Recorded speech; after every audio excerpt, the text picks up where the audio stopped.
Yeah, Okay. for sure. I mean, this is why I picked blue. You could get the flower. Smell mine. Make sure it's the same thing. I mean, I don't know. Yeah. Okay. You can get the flower right away. Yeah, there is a flower.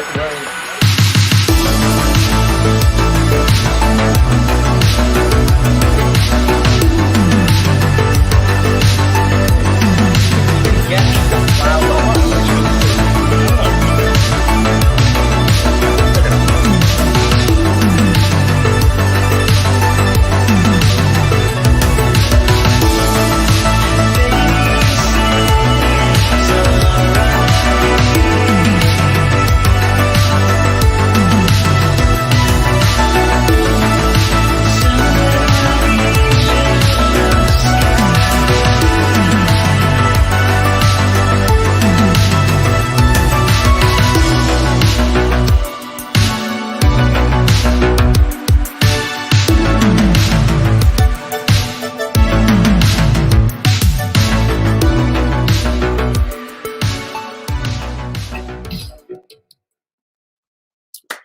What's up, everybody? Welcome to the Mash and Drum Whiskey Room on this beautiful Whiskey Wednesday night. Hope everyone's ready to have a good time, ready to hang out tonight. We have a couple of amazing guests that I'm excited to have on and talk to for the first time in a very long time. Guys that I actually were watching, way back in the beginning when I just had small hopes of creating my own Whiskeytube channel. So I am glad to be here tonight talking with you guys. We have some killer head-to-heads that we're going to be doing. So we kind of took a few different bourbons and decided to do some available versus allocated versus overpriced. So we just kind of came up with some ideas. And of course, we had to figure out what bottles we both had. So I think we have some interesting matchups tonight that might, educate you guys on, between, value. It's something that we talk about all the time. But I think a lot of these will kind of, be really interesting results. We're going to kind of go through, really going to judge it and really kind of go through the aromas and the palate and the finish and see which one really comes on top. It's not going to be like a quick tasting. So I think you guys will, and if anybody has any, questions or any,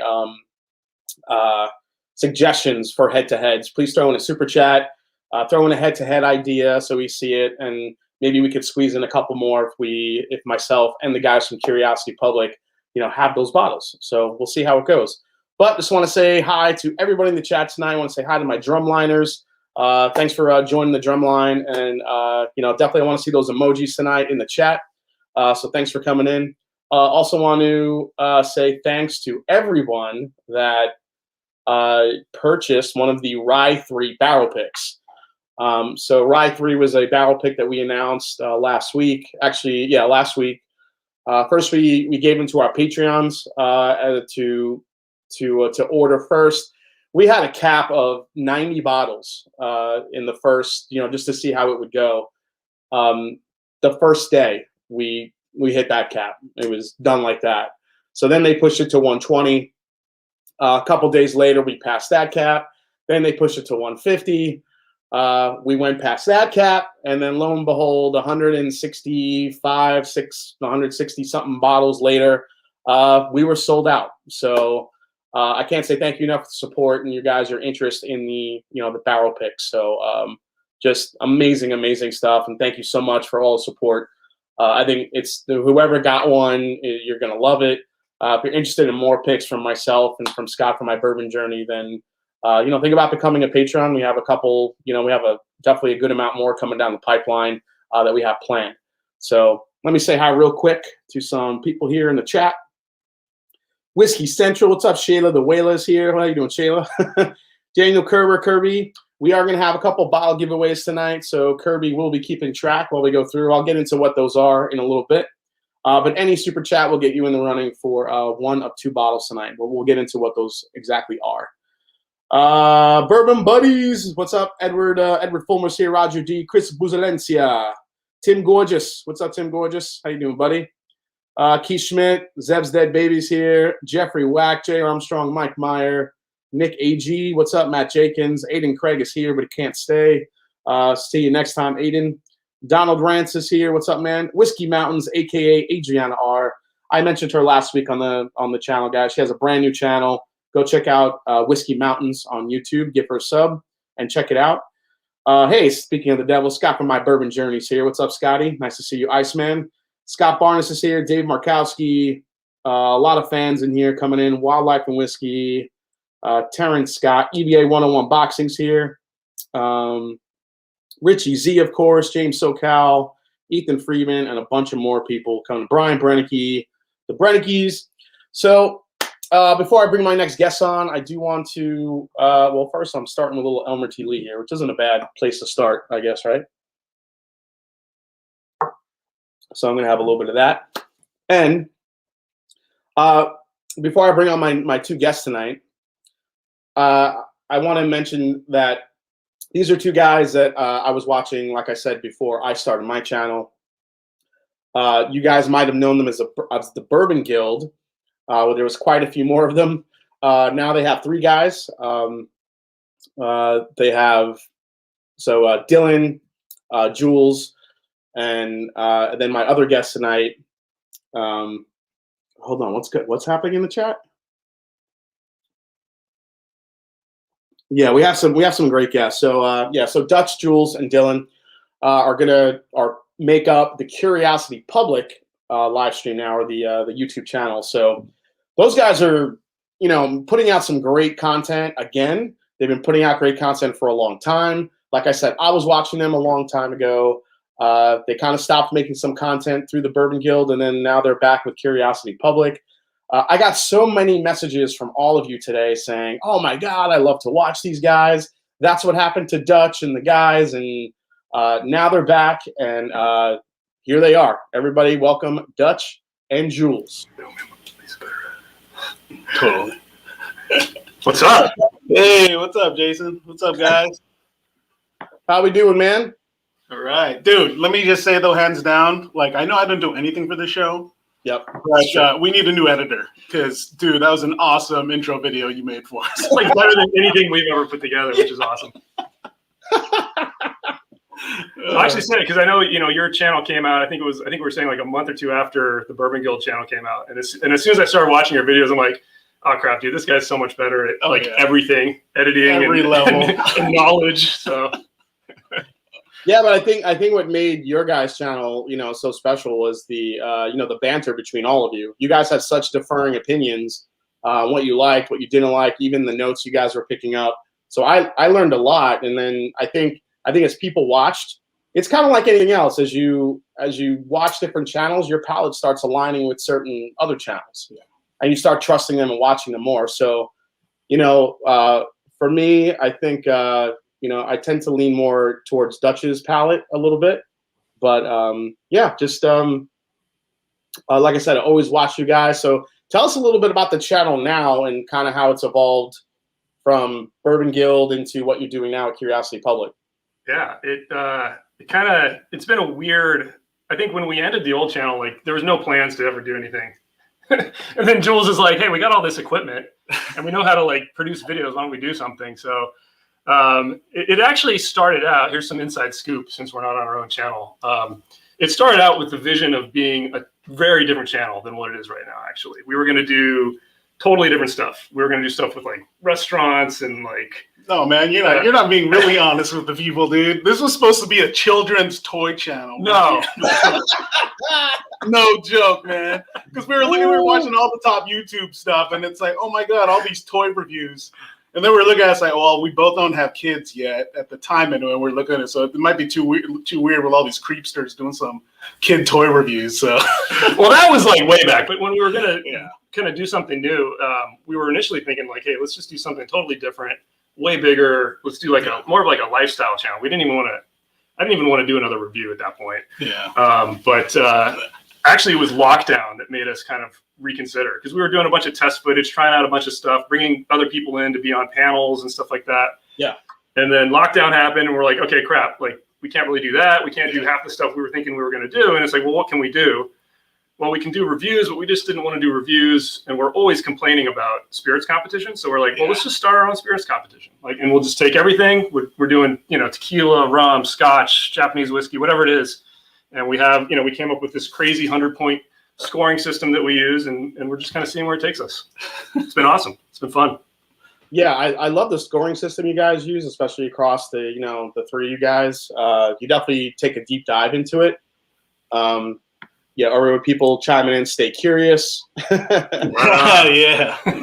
Bourbon Guild was my favorite Whiskeytube channel. Yeah, I think you guys were one of my first ones too, actually. So at the time there wasn't a lot of like produced quality. Not that ours was anything well produced, but there was like the dude sitting in his basement with a cell phone, which is awesome, and I used to watch all that stuff, and I still do. But there was, I think it's Bourbon Night was going.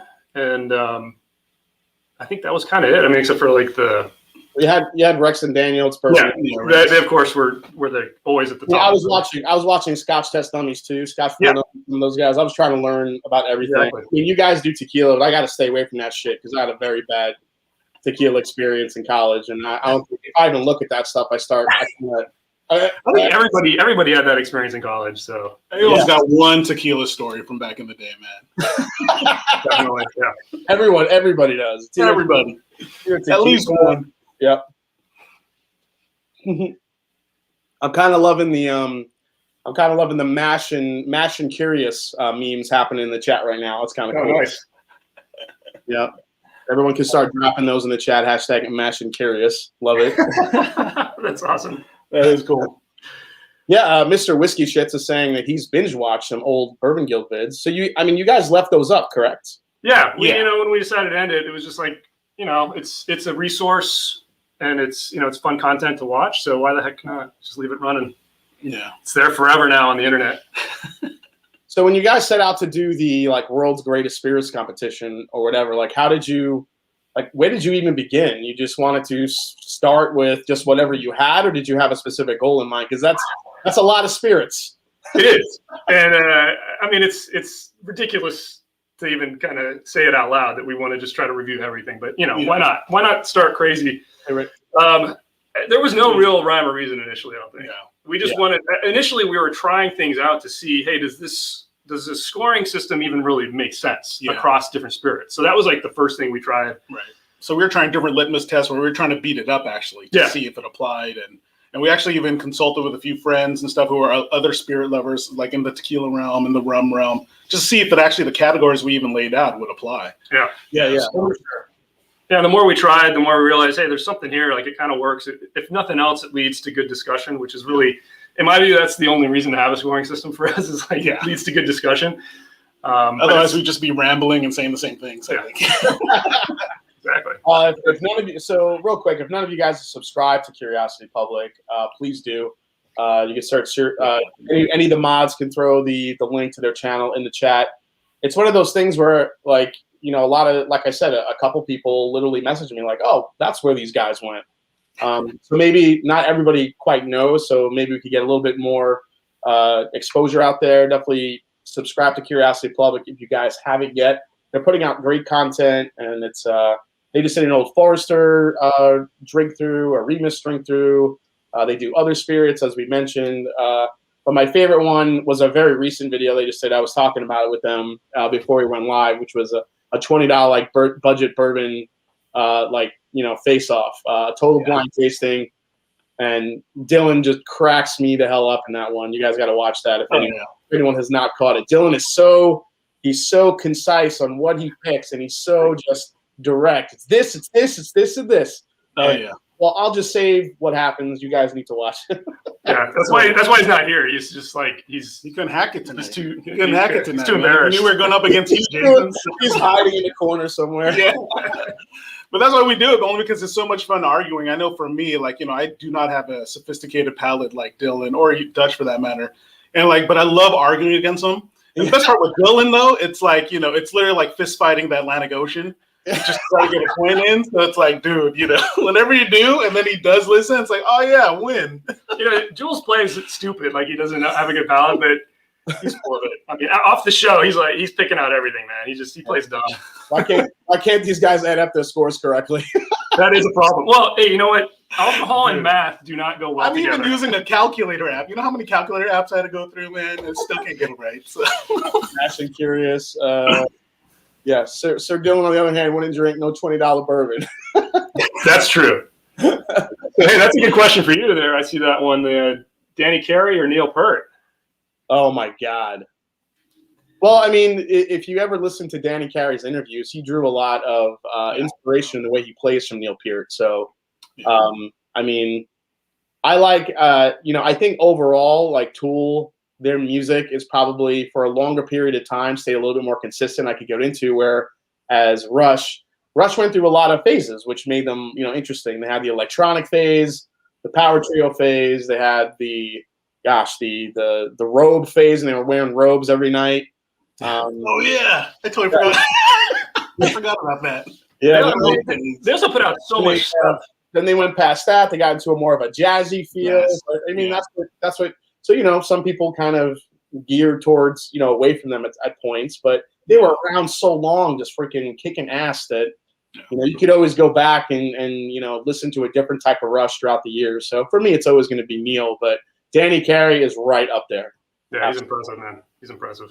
Yeah, I mean, I watch Danny Carey's drumming videos on YouTube all the time, and I sit there and try to mimic it, and about a half hour later, my hand's ready to fall off.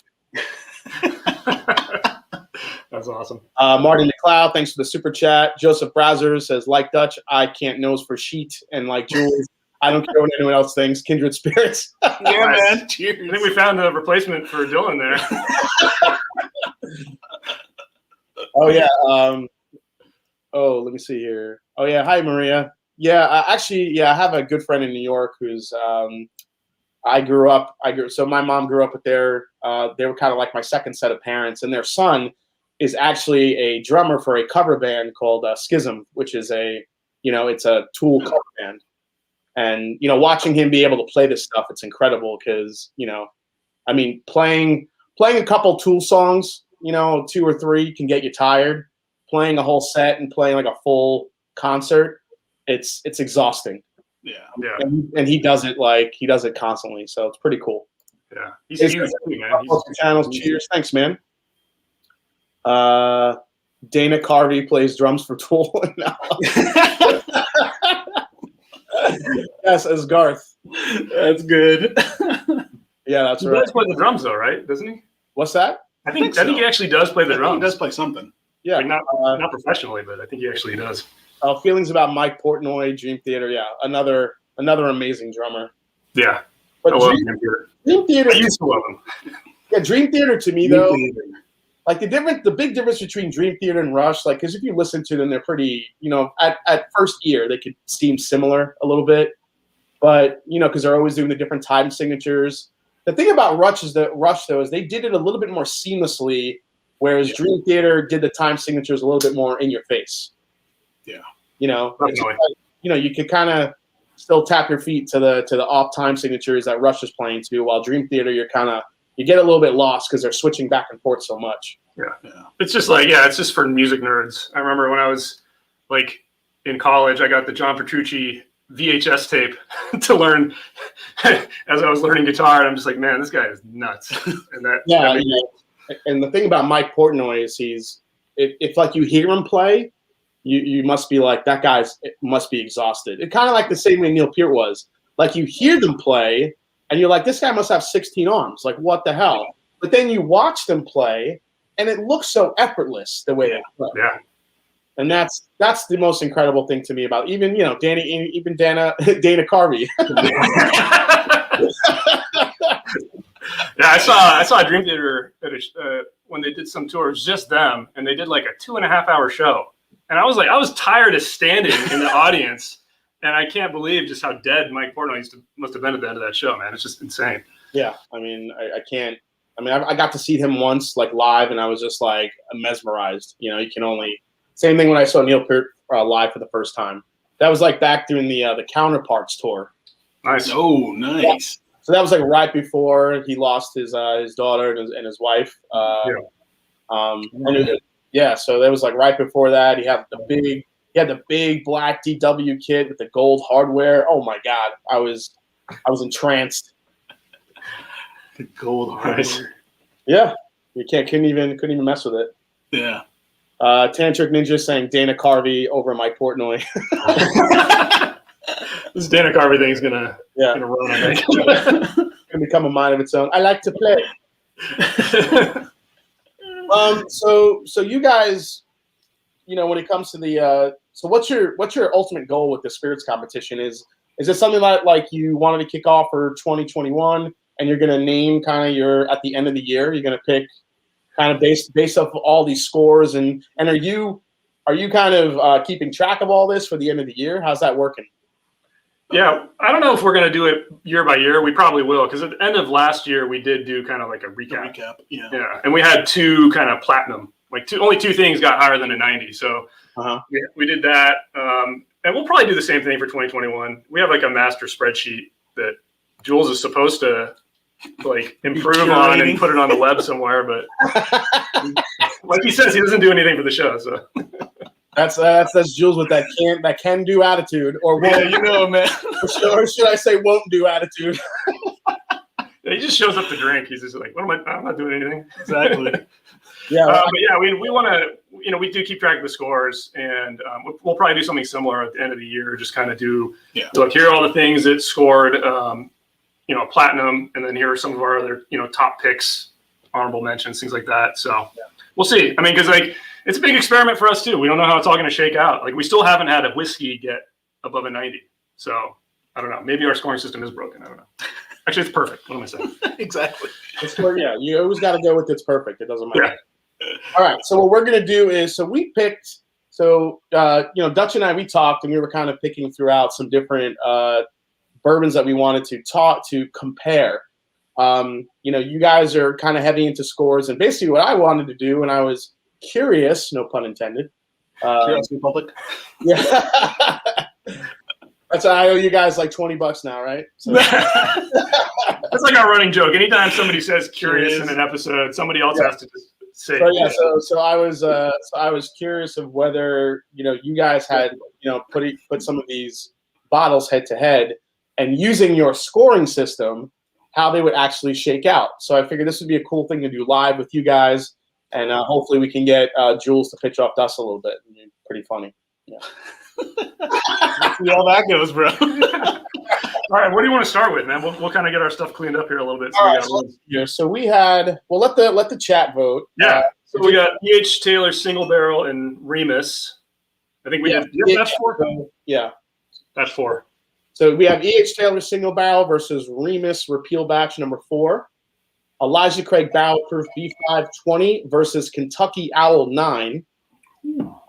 Rebel Yell 10-year versus Weller 107.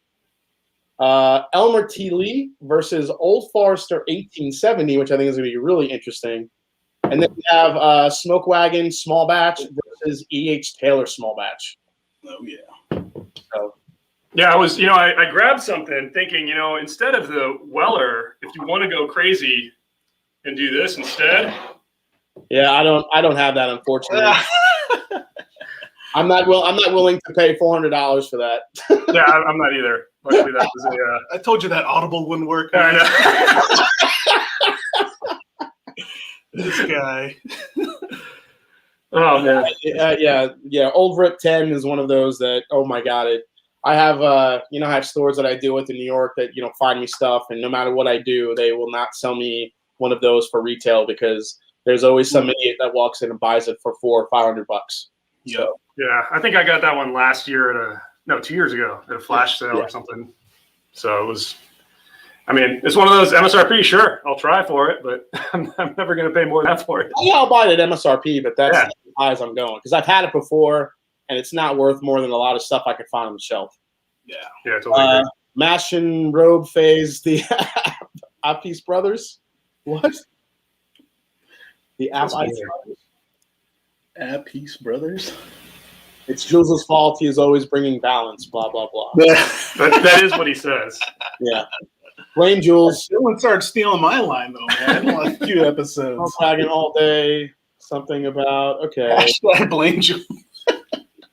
Owl versus ECBP. Let's save that towards the end. You know what? Let's do the Smoke Wagon versus E.H. Taylor. That one has me curious. Yeah, let's do it. Curiosity public. You're tallying up the cost I'm going to owe you guys. Here we go. Yourself. All right. So I will. I'll pour these. You pour.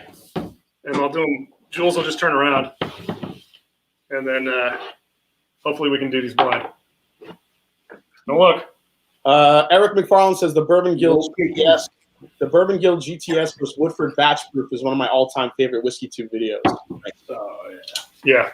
That was fun. That was fun to film. Dark Meat Chicken says I saw a Doers commercial, and at the end they say, "Stay curious." What's up with that? They're ripping us off, man. Oh shit! All right, let me get some stickers here. I'm gonna have to. All right, dude. Here we go. Label it on the bottom sticker so I don't see what's what here. Oh, wait, I could just watch you in the video here. Oh, no, I can't see it. No. All right, I'm not going to look. Okay. I'm going to put that one here.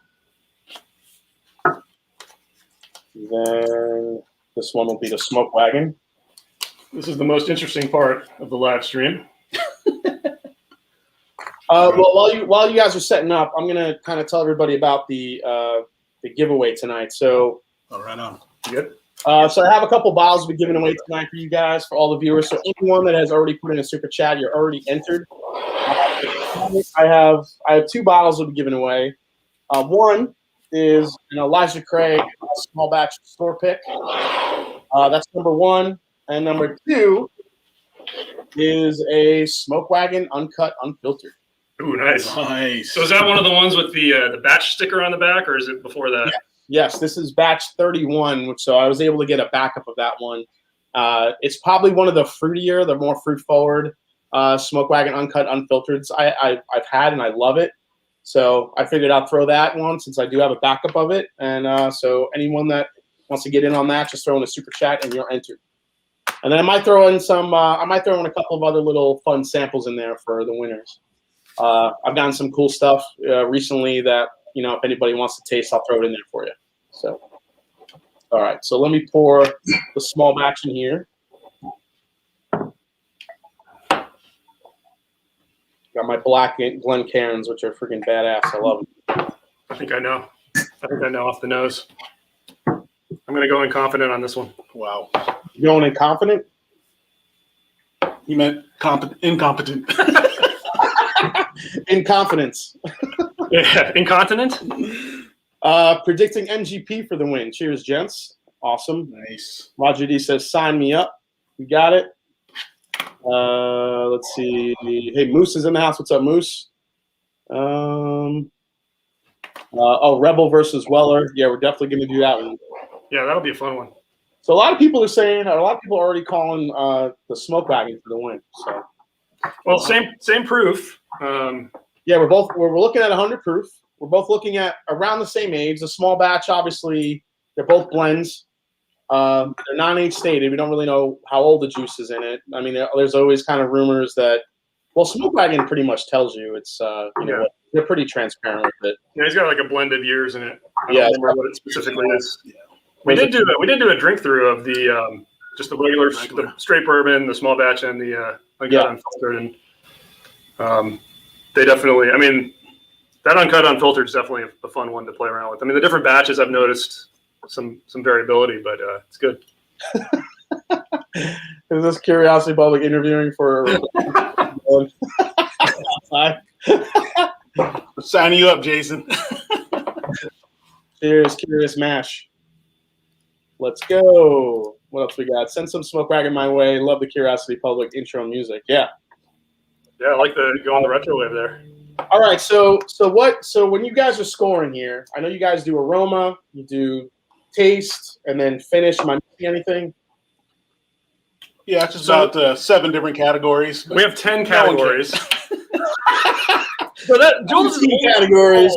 That's my one job, dude. And even then, I screw that up. Is to list all the categories at the end, and he gets it wrong like 30% of the time. But so yeah, we our 10 categories are aroma, flavor, body, complexity, balance, finish, uniqueness, drinkability, aesthetics, and value. Aesthetics and value count half as much as the others, and flavor counts for twice as much. See, I should just do this. You should, man. That was perfect. Stay curious. Water. That's right. Have some water. Terrence Scott says cheers. Richie Z, cheers, Dutch and Jules. He's a fellow. Cheers, Richie. Richie's always in the chat. Always says hi in the chat. You guys are out in California, right? Yep. Yeah. Curiously mashing. Cheers, says Josh Pence. Sipping my EHC small batch, but trying to win Smoke Wagon. There you go. Nice.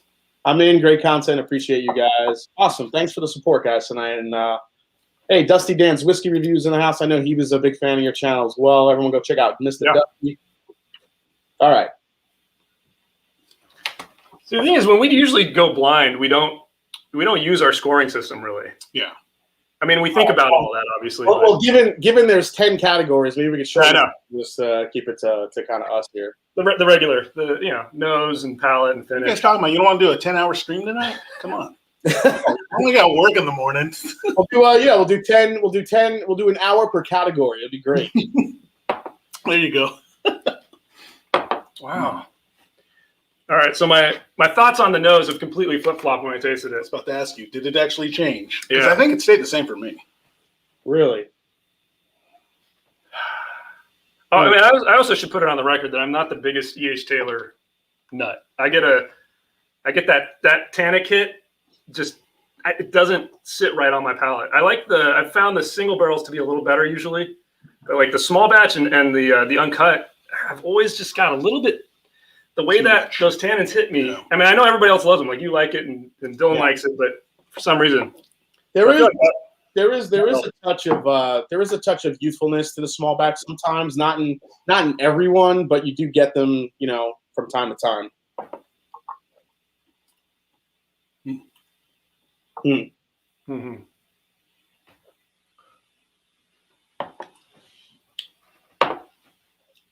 So one nose is sweeter than the other, while the other one is a little bit more citrus forward, which kind of pulls me into maybe that one being the Smoke Wagon. But yeah, I got one of them definitely more muted. For me, the green was, at least the one I got here is green, was more muted to me. Yeah. You get the same? Yeah. Yeah, a little bit of touch of oak, touch of floral. a little bit there. I mean, whatever this red one definitely has a better nose to me. Oh, yeah. Getting more spice. Getting more of the darker fruits. I'm getting caramel on it.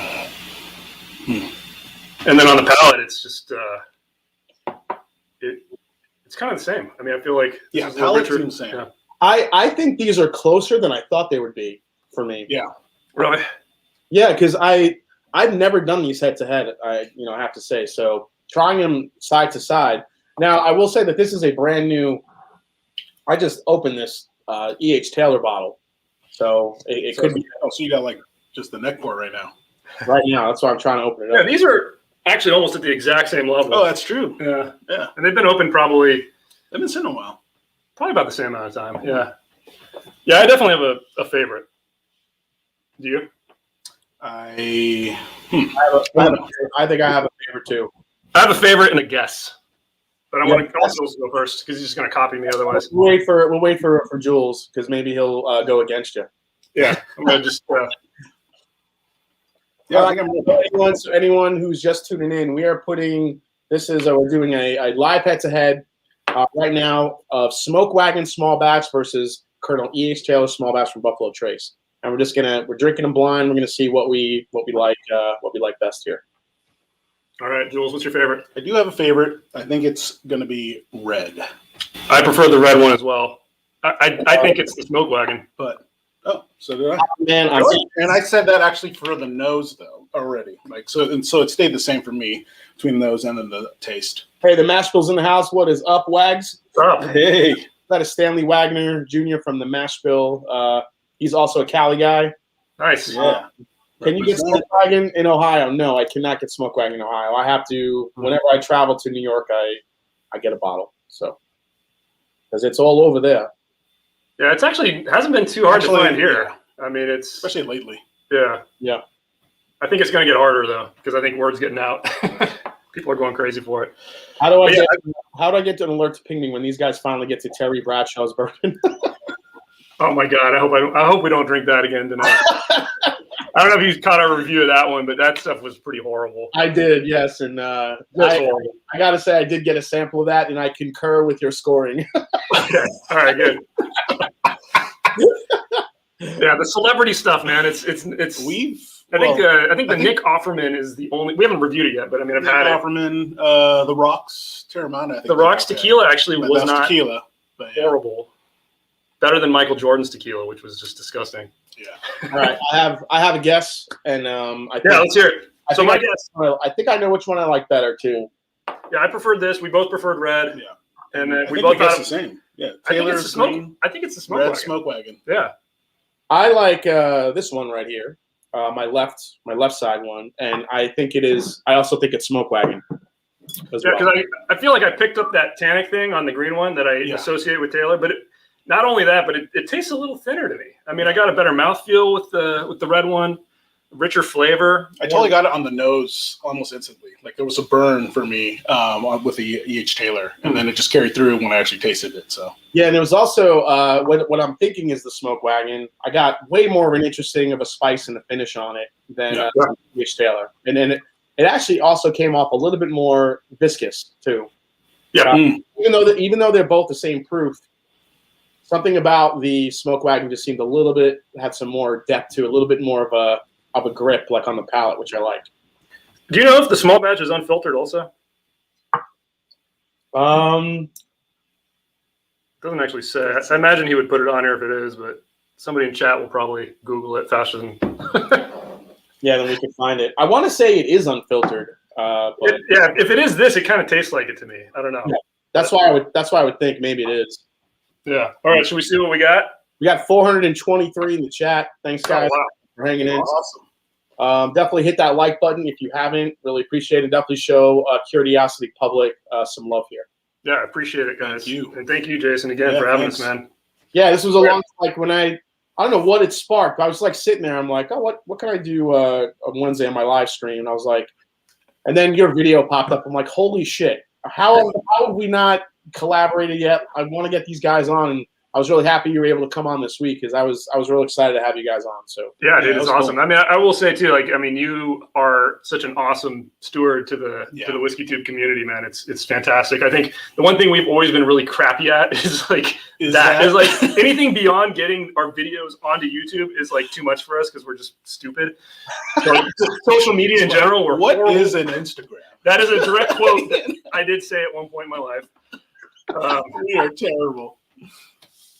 But yeah, no, thanks, Jason, for what you do, giving this small channels a fighting chance, man. Yeah, it's fantastic. That's one of my favorite things to do. I can only pay it forward because a lot of the big guys helped me too when I first started. So I can, we're gonna try to get better with the lives too, and do some more of them, even if it's just me coming over here for Jules and or one of us or two of us or whatever. We'll try to. Do and I never wanted to get to a point where I never want to be looked upon as like a channel that gets big that I'm not gonna have other channels on or I'm too big to do that, or that's not what I like to do. I love collaborating with as many people as I can because I get sick of myself sometimes. I'm sure I'll get sick of me. Oh, dude, we get sick of ourselves.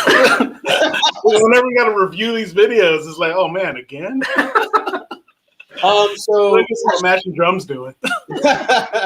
This is a good question, actually. First time watching Curiosity, maybe Dutch and Jules can work in some of their favorites. Help us get a feel for their palate. So when it comes to if you guys could pick like an everyday sipper, whether it be a bourbon, a scotch, a whiskey, whatever it is, what do you guys generally go to, kind of on a, I don't want to say everyday sipper, but what do you lean towards in those realms of whiskey that's always on your shelf, just so we can get a feel for your palates a little bit?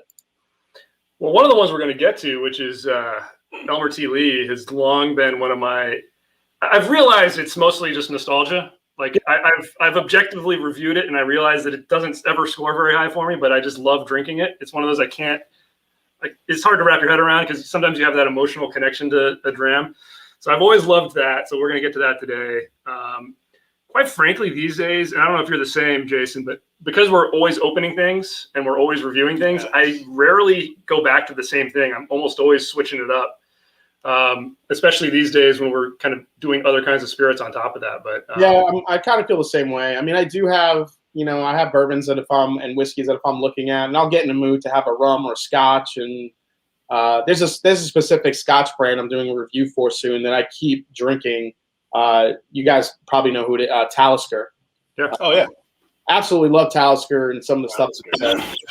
I mean, that's sweet, salty, briny, and I kind of got so like deep into it, and I'm like, I'm gonna review this stuff because I want to talk about the history, where they're located, and everything that plays into that. So I can't wait to do that. But yeah, there's a lot of I feel you guys. It's the amount of bottles that you're reviewing and trying.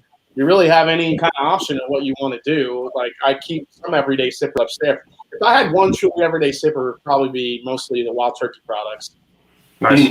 Yeah, I have certain bottles that I seem to go back to a lot. Actually, the Wild Turkey Rare Breed's one of them. Yep. The 1792 Foolproof's another one I tend to reach for a lot. Oh, yeah, that's a good one. Yeah. Especially if you have a good pick of that one. Yeah, the picks are fantastic. And it's also one, like we talk about the concept of like a background bourbon a lot, which is like I can be sitting there watching a movie, sipping on it, and it's not necessarily going to command my attention. But if I want to pay attention to it, there's a lot there, but it's not going to kind of overwhelm me the way like drinking Lagavulin would, where I've got to pay attention to this thing because it's like yeah. I don't know. What's your favorite? What's your? I'm the opposite of you guys because I'm going through a bunch of bottle kills. Right? That's right. You are. Yeah. But I mean, dude, down to where I'm even like just trying to finish up my Calumet, and old fits, because I've been sitting. Yeah, it's been sitting for a while. But to answer the question, if I had to go through an everyday, I know the one I keep reaching for is like a Maker's 46. I keep going back to that almost like every time. And the best thing about that is I don't feel bad about finishing it because it's always on the store shelves. Yeah, I can pick up another one immediately. That's solid. If I can pick anything from Makers, I don't generally go to Makers a lot, but when I do, I definitely go for the 46. I love that one. I think it's probably one of their best releases they come out with. All right, so you guys ready to do a reveal here? Let's see what we got. You want to go first, or should we? I'm gonna peel my sticker off. I guess this was the Smoke Wagon. Let's see what it is. It's Smoke Wagon. Nice. All right. So we are wrong. This is their Smoke Wagon.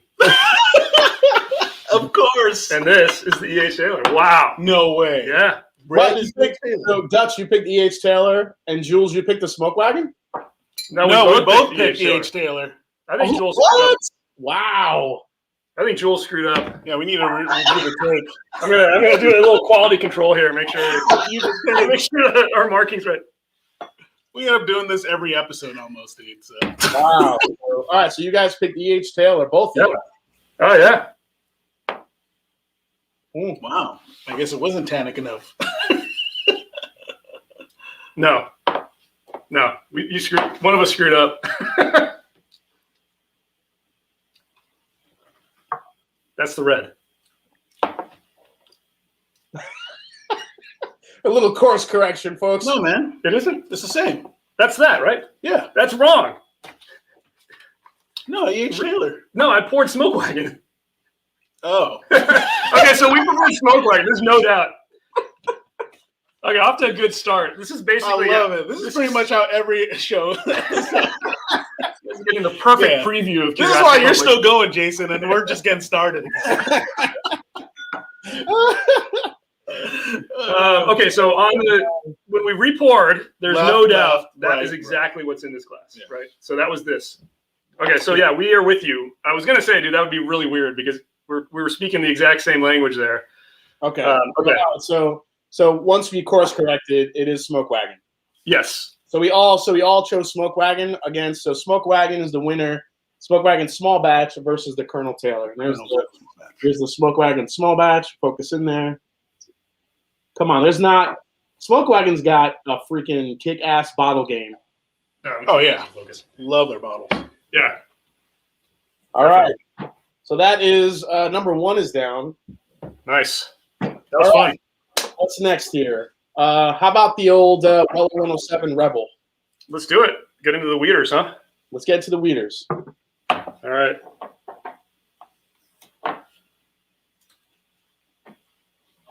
Let me grab. Okay, I have these two glasses. Perfect. Okay, So we're gonna have Weller. So what are the prices like for Weller Antique out by you guys? What do you mean? It's not. You can't ever find it. It's not even anywhere.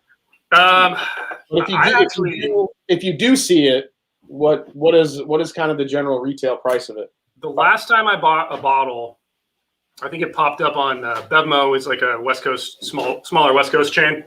I think they were selling it for like $70. I was able to get a bottle. $70? I think it was. It might have been like it was either like.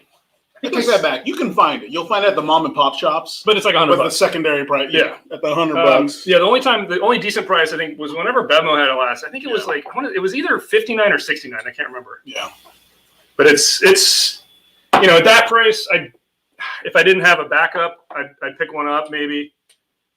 But it's I've always loved Weller 107. I think it's got just fantastic flavor. I just wish it was priced a little better. Yeah, I mean, we're in being in Ohio, we're kind of the king of Weller here. That's right. It doesn't come in every week lately, but there for a small time there, it was coming in literally every single week, and people were getting bottles and bottles of this stuff. It was crazy. Yeah, I have not. It's pretty rare these days. Every once in a while, the Total Wines will have it. There's one local shop I used to go to, and the guy wouldn't mark it up.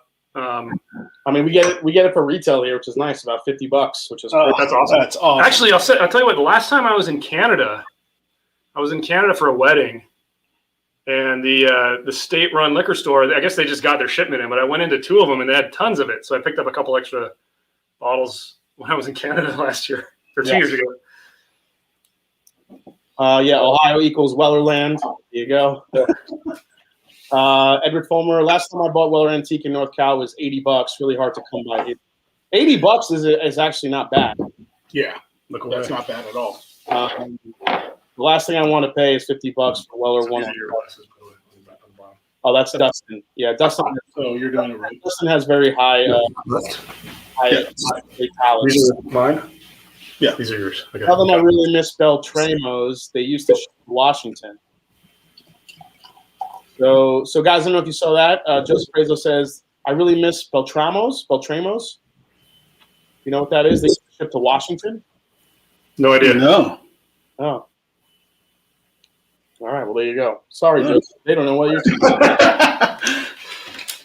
All right, guys, so here's the head-to-head right now. We're doing Weller 107 versus Rebel Yell Single Barrel. Now, the Rebel Yell Single Barrel is interesting because this is probably the last of the old style bottle I have. I think it is going to be switching to the newer style bottle. I think they took the Rebel out of it. It's going to just be called. I'm sorry, they took the Yell out of it. It's going to be called Rebel.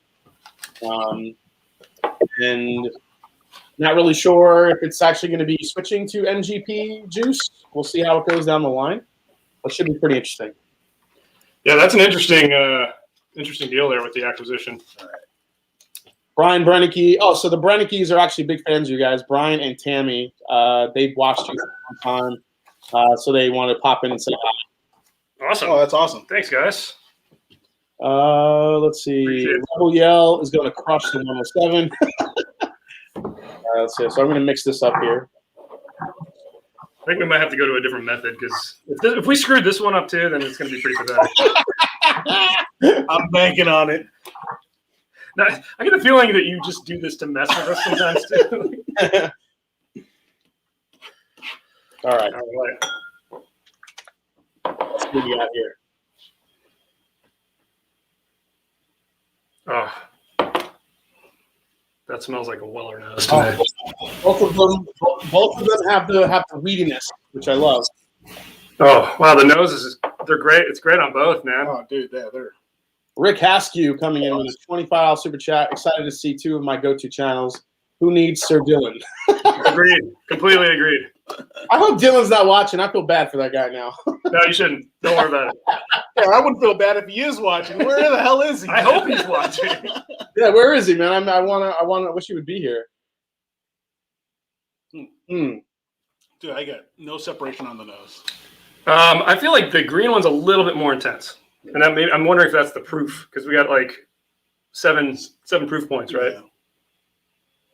One of them I have a more like weedy floral note, while the other one it's a little bit darker and richer, a little bit more brown sugar I'm getting. Yeah, I'm getting a little more sugar on this. This one, the green one has the slightest touch of that funk, the frunk as we call it. The funk. Now, since Jules is such a Maker's Mark nut, I would imagine he likes these weeders. Oh yeah. Yeah. I mean, these are fantastic. Just can't freaking find like Weller anywhere, man. You have to move to Ohio. So speaking of Weller, did you guys just hear? And it was announced. I think I just saw it today. I mean, it's both like not surprising, but also pisses me off. The best American whiskeys, the 2021 World Whiskey Awards, the best. I saw that. I missed that. The best bourbon went to Weller CYPB. So stupid. Wow. The best Kentucky bourbon went to WL Weller CYPB. You have to be kidding me. Wow.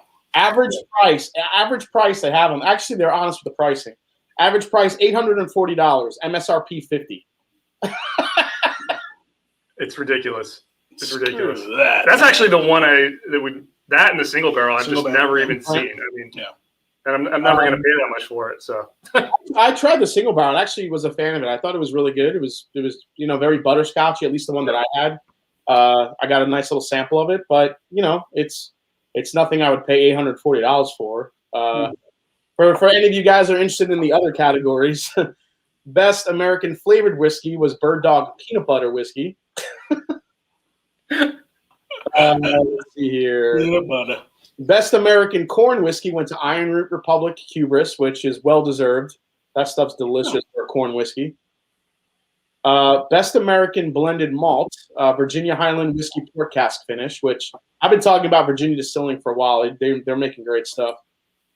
I had a little bit of an issue with this one too. Best American blended was the Breckenridge PX Sherry Cask Finish. interesting. That's the best American blended whiskey. Okay. That's a bold statement. That's a tall order for that. Yeah. Yeah, then Weller wins best non-Kentucky bourbon, Hirsch the Horizon. I can't say I've had that, so I can't even give it an opinion. Yeah.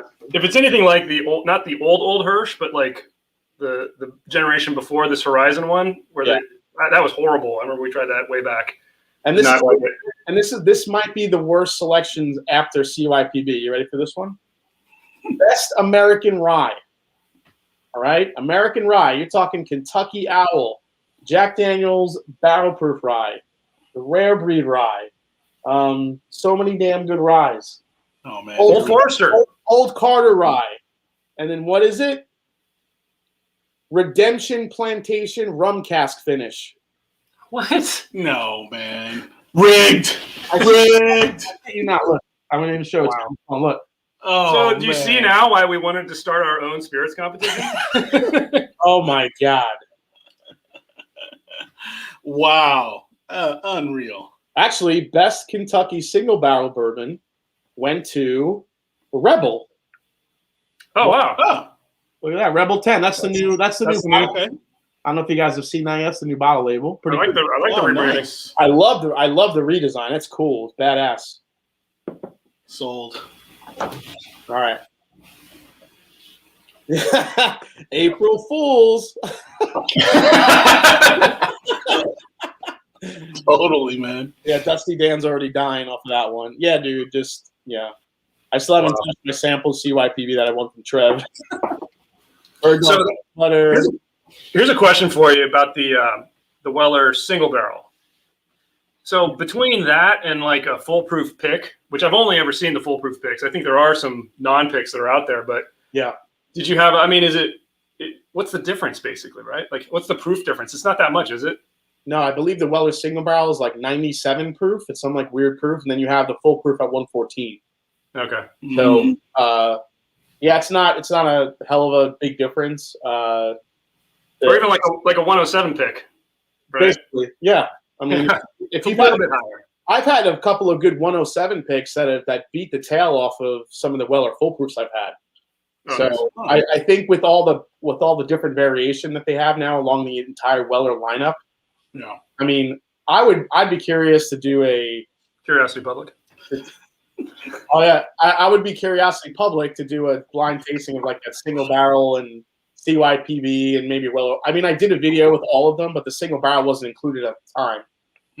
Weller Foolproof was definitely my favorite, but yeah, 107 was up there. CYPB I think came in third, I believe. Oh, nice.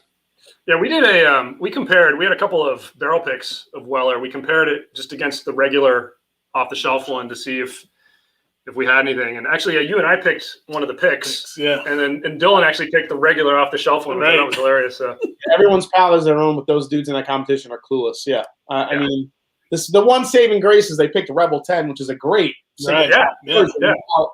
I'll give it to them there, but I don't know in how with the plethora of amazing rye whiskeys on the market, how Redemption finish wins. That's weird. Well, that's so they were the only submission. That's what I was wondering. Yeah, it's like the only one. It was the only rye that was submitted. Yeah.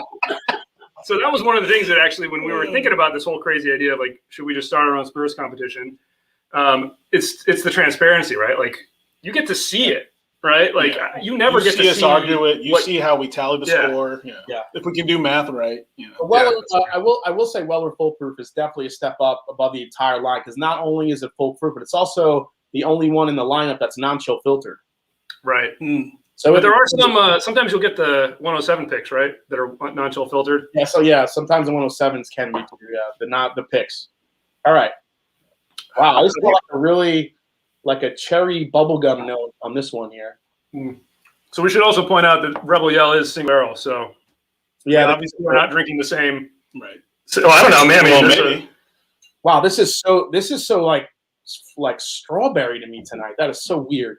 Whoa. So have you heard this stuff about how all these Rebel Yells that are out there on the market all have like the same aged since date, and people are wondering if some of the newer ones are older or not? Wait, say again. So I don't know what date your Rebel Yell says it was aged since, but I feel like there's tons of them that are from 06, and I bought this bottle I think like a few months ago. Okay. So I think the question is, this were one they dumped? This one's 07. This one says aged since 07. Okay. Oh. Yeah, I've had a couple of that are 06, even though I bought them very recently, and I think there was a lot of speculation that they were actually older than the statement. But I don't know that there's any truth to that. My guess is they probably just dumped it in a vat. But they do have laser codes that you can see with a black light, which I actually tried, which is ridiculous. That's interesting. Casey, can you find all the Weller in your area? No, the only ones that you can get that are shelfers are the Special Reserve and the Antique. And the Antique still sells out fast. I guarantee that guys are just grabbing those and using them for trades and whatnot, because they can get them for retail and make some good trades off that. You can't get 12 CYPB. The rest of the lineup are basically state lottery choices. So I'm having a hard time picking a favorite here, honestly. I'm liking both of these a lot. I've had maybe a slight preference for the red one here, whatever the red one is. They're both different enough where they're both holding my attention. Yeah. Oh yeah. Yeah, there's differences, no doubt, but I'm enjoying them both. That's green's got mine, man. Really? The green's got that touch of funk to it. It's nice. Like I like that too, but the red, at least the nose is definitely sweeter for me. I'm loving the palate and the sweetness on this glass, but this one just has a little bit more. It was almost kind of like the Smoke Wagon comparison. It just has something a little bit more depth to it, a little bit more flavor to it. Yeah, so one of the categories that we included in our thing is body, which is kind of one of those nebulous things that kind of encompasses mouthfeel and heft, like the way it sits on your palate. It's so hard to explain it, but you probably understand it. Like you know what somebody's talking about when they talk about it. If you've tried a lot of stuff, so full or not. Yeah, it's hard to explain that to somebody that's just starting tasting, though, I think. Zed Furman says a chick that loves bourbon but only dates guys that drink pina colada with an umbrella. That's okay. That's just fine. Exactly. Love those little umbrellas. You'd rather be drinking cocktails. I know you. Totally. All right, I think I have my favorite just based on what I like. They're both good. Cross really well. Yeah. I really thought the Antique 107 would stick out. I think I know which one it is, but it's tasting better on my palate than I remember. Maybe just because I haven't had it in a while. Yeah. Yeah, because one of them is a lot sweeter, a lot more like a strawberry floral note, and then the other one has more depth, oak, and that slight nuttiness to it, which might clue me into being Rebel. So yeah, I get like a touch of that funk on the green one, which makes me think it's Rebel. okay, The red one, I'm getting like I always with the Buffalo Trace Weeder mash bill, I almost never get any of the funk, but I almost always get a little bit of like cinnamon creeping in. And I'm getting a touch of that with this, so it's making me think that this one's the Weller. Got it. No, I'm getting all kinds of like peanut butter on like the green, so it's just like which leads me to I mean they both have their pros and cons. Yeah. I mean, they both have their pros. Not a lot of cons. I'm telling you, my Weller, what I think is the Weller, is giving me this. I don't know. Weller is always very floral to me, and this one that I'm tasting here is extremely floral. But it's giving me like this crazy strawberry wheat note, which I haven't gotten that. I don't think on many Wellers at all. So it's very weird. Yeah, I'm getting a lot of caramel and like a touch of cinnamon on the one that I think is the Weller. Jules said peanut butter, and now that's all I'm tasting now on this one. Which one do you think that is? Which one do you think that is? No, I think that's the Weller. So, You think that's you think the green's the Weller? Yeah. You think the peanut butter is the Weller? Really? Yeah. Wow. Okay. It's trying to bring balance. I think I have a favorite, so I'm gonna. Yeah, let's say our favorites. Why don't you go first, man? But this is not this like they're close. This was closer than I thought it would be. This is my favorite here. I put it right here. Which one is this one? That's so my favorite of this one is the Rebel 10. Oh wow, Nice. Yeah, this one had a little bit more depth to it, a little bit more heft, and I mean, I said Jules said peanut butter. That's all I was getting, but he was speaking about the antique. So which one's your favorite? You prefer the green? I actually prefer the green, and I think Yeah. I think that's Weller. I have a really hard time picking a favorite, honestly. I think This was hard. the red maybe just slightly edges it out for me. Yeah. So let's see what we got. And you think the red is Weller? I think they're close though, man. this was a good comparison because I did not think this would be that close. So Rebel and Weller. So you preferred the Rebel also. Yeah. I prefer the Weller. So there you go. Oh, so you took Weller and Jules. I picked Rebel. Yeah. But the one you said was peanut butter. Was that antique or Rebel? Rebel. That was Rebel. Oh, okay, there you go. So, yeah. I get it. That earthiness, Yeah, like that touch of the funk in there. But I thought that was going to be antique. Nah. Yeah, I mean, I see. To me, I always go for. I would take the Rebel 10-year over the antique any day of the week, but the antique for me actually did way better than I thought it was in this comparison. Totally. If I'm factoring in like that availability and price thing, I'm picking up the Rebel. Yeah. Given this, I mean, they're so close in my book. And I'm hoping now that because the Rebel Yell 10-year has been getting a lot harder to find. I'm hoping with the new acquisition we start seeing it more often than not. Especially with that new badass bottle design, I want that like real bad. Yeah, I know. Me too. It's all about the flair, man. Yeah. So everyone hit the like button if you haven't yet. Top Shelf Dustin, there's no wrong choice, but one of the three of you is wrong. That's me. All right. Ready to move on? All right, next up. Let's see. What do we got here? We have Remus versus Kentucky Owl. I'm sorry. No, it was Elijah Craig versus Kentucky Owl, right? Correct. Yes, that's correct. So Elijah Craig Barrel Proof versus Kentucky Owl. Old Forester 1870 versus Elmer T. Lee. And then Colonel Taylor's Single Barrel versus what were we putting that one against? The Remus, right? Oh, that was going against the Remus. Yeah. Let's do that one. Okay. All right. Remus versus Colonel Taylor's Single Barrel. I'm gonna go back to the. Let's see. I'm gonna use my two clear ones for that one. This will be good.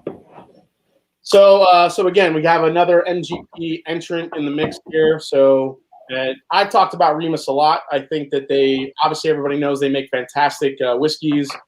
Bourbons, Rye, everything. Remus Repeal Batch is one of the ones. That's their ultra age shelf offering. It's 11 to 12 years old. It's usually blended with a couple different mash bills using different types of, and they're very transparent. We have Remus 4. Remus 4 is a 21% rye and 36% rye, which is a blend of 11. I think they're both 12-year bourbons, 11 or 12 years. I think they're about 12. I think it's officially a 12-year. There's the Remus Repeal. If you guys take a look at that. I still think this is one of the best bottles that's around on the shelf that nobody really looks at. Completely agree. It's a total sleeper hit. It is, totally. It still boggles my mind the more I talk about it. People are still waiting online for Blantons and other shit. So, yeah. All right, dude. You're up. Right. I think we have our system down now, so hopefully we don't have any more errors. You guys are set now? Okay, I'm glad. I hope so. All right. So did you guys, when you were kind of in between both channels, what were you still watching YouTube and Whiskeytube? Yeah, were you kind of still keeping up with content, or were you thinking already we want to launch something else, or was it kind of a little bit of a time to get there? It actually took a little time because, like I said, I remember we were in Vegas. Yeah. And, like we were up late in Vegas, and we were just talking about like, what should we do? Like, should we do something new? Should we do something? What should it be? And we were we were talking about like, what's the content out there? And I think one of the things that's happened since the old channel is like, there's so many awesome channels, and I was kind of thinking in my head like, well, I don't know that we could really bring anything to the table anymore. Yeah, like, nothing new. You're killing it. I mean, Bourbon Junkies are killing it. You got guys like ADHD. Matt. I just saw him pop in the chat. Yeah, the world's top whiskey taster. Yeah. So I'm like, dude, we can't compete. Like, why would we bother trying to compete with that? So that's why the original plan, like I said, was a completely different channel. Yeah. And then really it's the fault of COVID that we reverted back to like, okay, what can we just start making some content? Because people are stuck at home. They want to watch stuff.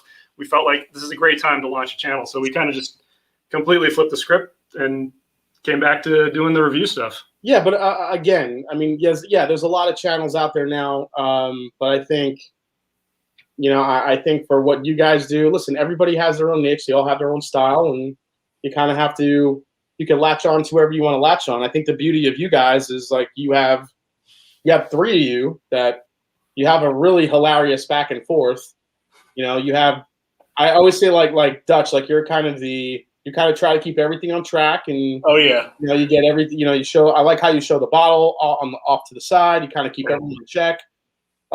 Jules, you're the one. I can show up, bro. You show up.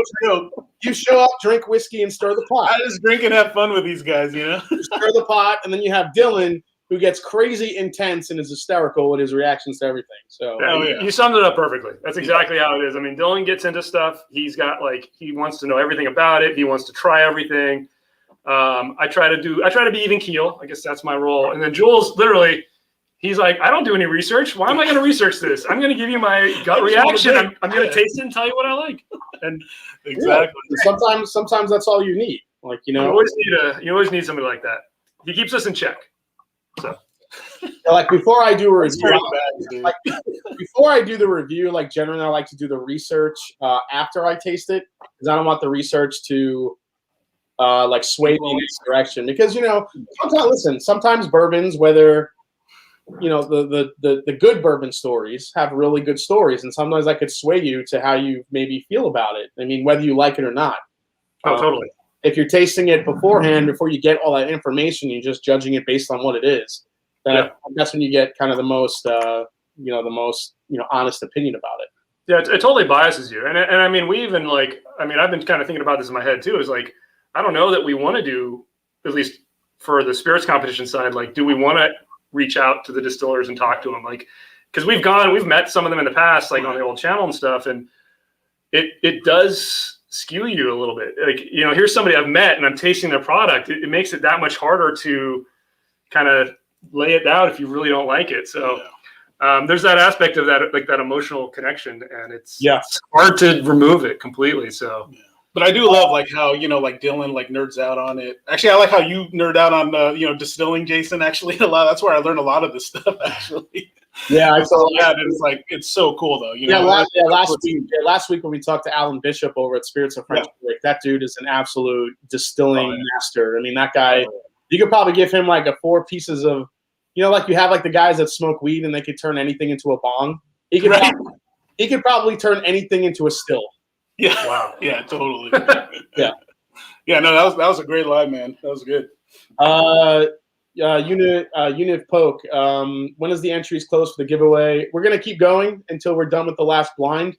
And there's no minimum. Any super chat entry will get you into the giveaway. For those of you who haven't done a super chat yet, to get into the giveaway tonight, we are giving away a bottle of Elijah Craig, this is actually a store pick. It's actually a really good store pick. Right?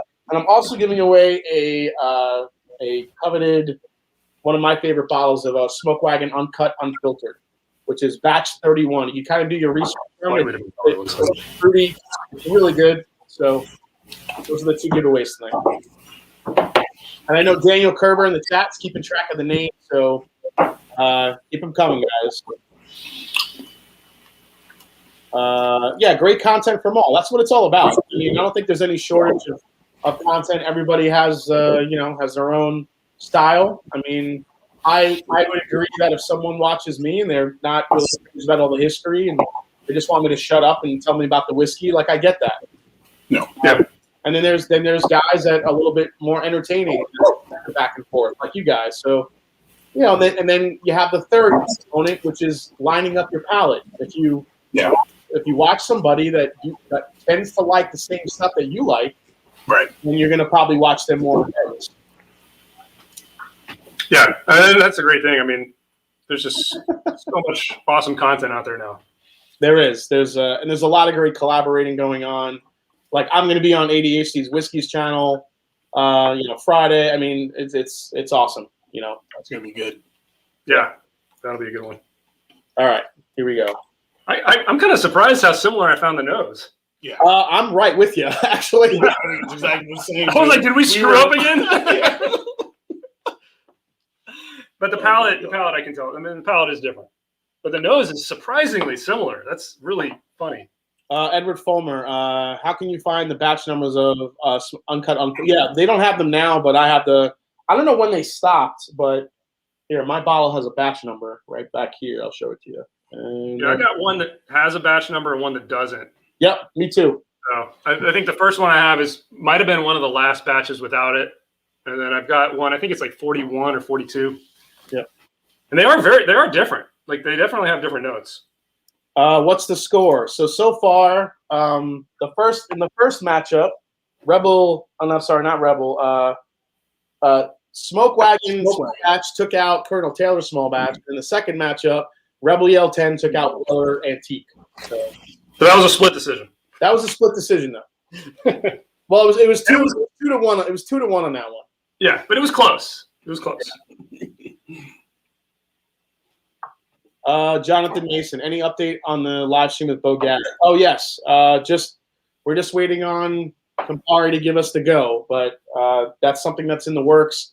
For those of you that don't know, Bo Garrett is not only is he an amazing guitarist, but he's also one of the tour guides at Wild Turkey, and he is going to be coming on the show and giving us a virtual tour of Wild Turkey for us right here on the live stream, taking us through a couple of warehouses.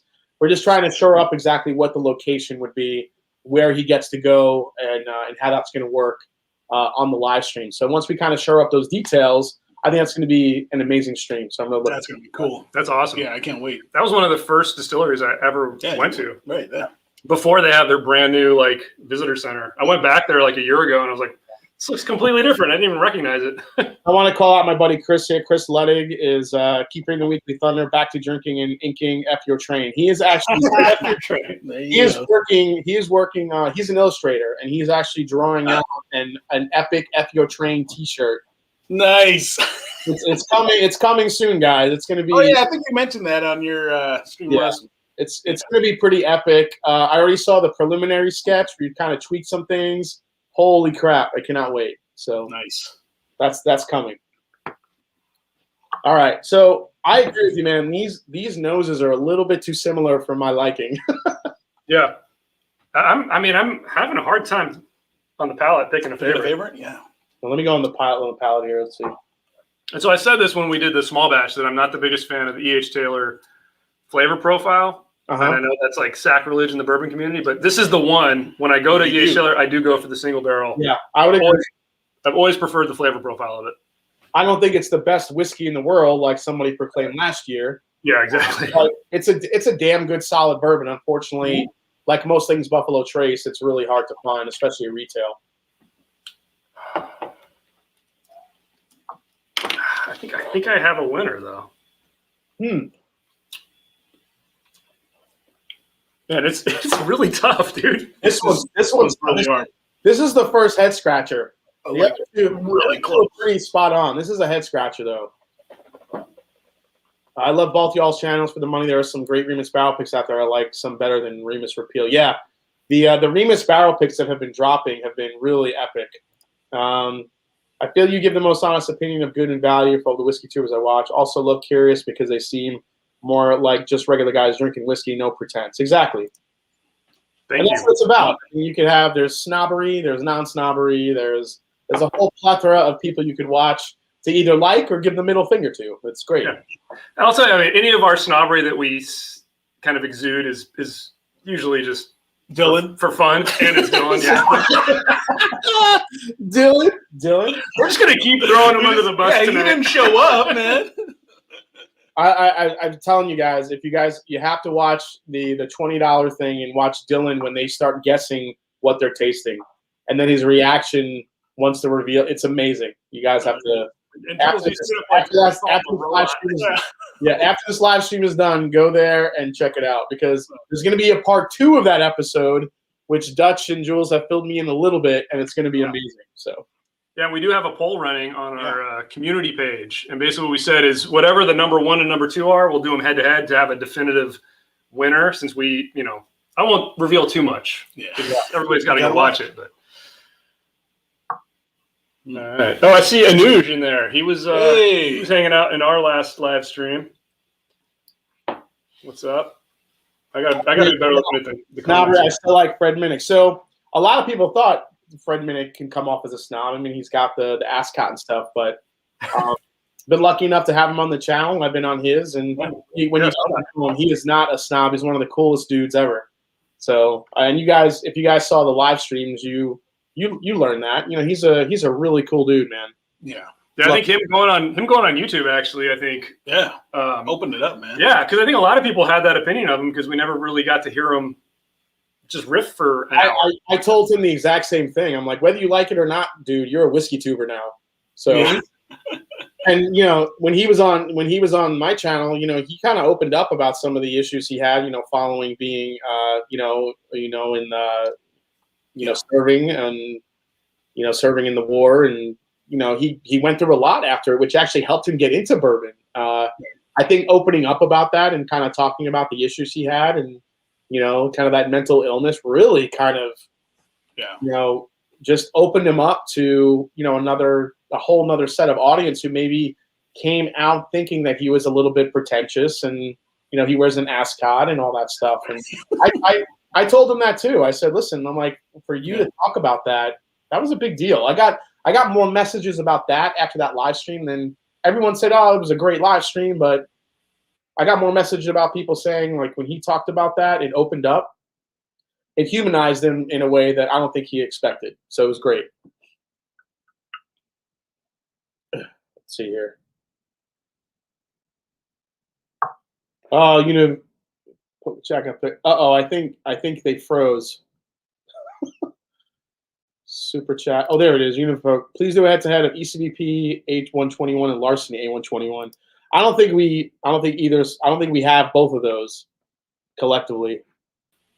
Okay, there we go. Sorry, dude. Oh, you're back. Yeah. All right. So this happened.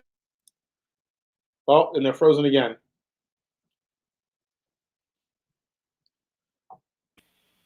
We back? Yeah, you're back now. Okay. Yeah. Technology, man, not our strong suit. No, our auto pay renewal on internet service didn't go through. Yeah, Minnick. Yeah, I think so. I think Minnick is the man. I think he's and he's 2 amazing episodes of Minnick. He lets his hair down after the shows. By the way, any of my Patreons that are watching, join me in my Discord chat after this live stream to chat about tonight's episode. So, we'll see you there. So, Curiosity Frozen. That's the new. Are we back? You guys can see us now? Yeah, we can see you. Yeah, you're good. Okay. Good. I was just saying. Curiosity Frozen. That's your new channel name, Curiosity Frozen. Oh my God! Now we totally lost them. Now they're buffering. Oh, and they're gone. Oh man. All right, guys, we'll get them back as soon as they pop back in. I think they were having some technical issues. Dutch and Jules, device not connect. Oh, here we go. I think they're back, guys. Hold on. You back? I spoke too soon. Sorry. I hope we're back. There you go. Oh, geez. All right, I'm not going to touch my laptop. Hopefully it'll be good. Justin Jones, I subscribed to Curiosity Public just now. I'm looking forward to checking out your videos. There you go. Hey, Thanks, man. thank you. Cheers. Yeah. Yeah. Going back to what we said about Fred Minnick, like I think him coming on YouTube has been awesome, man. It's learning more about him and hearing him actually talk about it all has been pretty awesome. And he gets great guests like you. I try. I think I'm getting better each year. We'll see how it goes. He gets the really cool music, the music guests, and like sports stars. Yeah, I think we're all I think you and him and us, we're all kind of the same generation too. We're all like in our early 40s and just kind of. By the way, I can't pick a winner between these two. I was about to say the same thing. I feel like I'm stalling to try to give myself more time. Is that why you were killing our internet? Yeah. Do you have a winner? This one has a really nice butterscotch note, which is kind of making me. I love butterscotch in a bourbon. It's making me lean that way, so I think I'm going to go with this one. I'm slightly leaning towards this green one. Me too. It's just a little bit and I think it's better on the palate. Yeah. I have no idea. The nose, couldn't tell. But the palate, like there's a little bit of sweetness that's happening that's so good. And it really it was weird back to back and then switching going from the red to the green to the green to the red and then throwing some water in. Like it's just really been they're so similar. That's guys, the butter pecan. I want to see my drumliners drop it in the chat. Butter pecan. The butter pecan note in this glass right now is happening, and I'm loving it. Oh my God. DMC. Yeah. DMC, this is cool. You are all rock stars. I agree completely. That interview with Minnick was awesome. Really showed that he was a regular down-earth. Yeah, I mean, I got a lot of that. Absolutely. There it is. I see Butter Pecan in the chat. Yeah. That's great. All right. So I went first last time. You guys got to do the reveal this time. I'm gonna go green. Me too. Green. Green. How's it going? Green. Okay. Let's see. I don't even know where I put our answer key. Here it is. All right. What do we got? All right. Green is this one. Mm-hmm. Is the right E.H. Taylor. Could have fooled me, man. E.H. Taylor barrel? Yeah. Yeah. Okay. If our notation is right. I'm curious what mine is now. Curiosity Public. Wait, this was okay. What you got, Jason? I picked the Remus. Wow, of course. Yeah. I kind of wish I had, but man, I'm just so surprised how similar they are. Dude, and it's funny because I guess this was hard. Tomorrow I could have picked a single barrel from Colonel Taylor. But I completely agree. They were that, and I did not think they were close. Yeah. So I would say, Remus, I've never seen it really marked up too much. It's usually around like $70-$80. Exactly. Yep. No reason to pay over that for the Taylor. Exactly, because so I agree. So if you're talking about both these bottles, the Colonel Taylor single barrel, you'll see in a lot of stores for upwards of 150, 200, sometimes higher. Yeah. I think. I know they sell it on secondary for over 200 easily, and then the Colonel Taylor single barrel store picks are going for upwards of 300.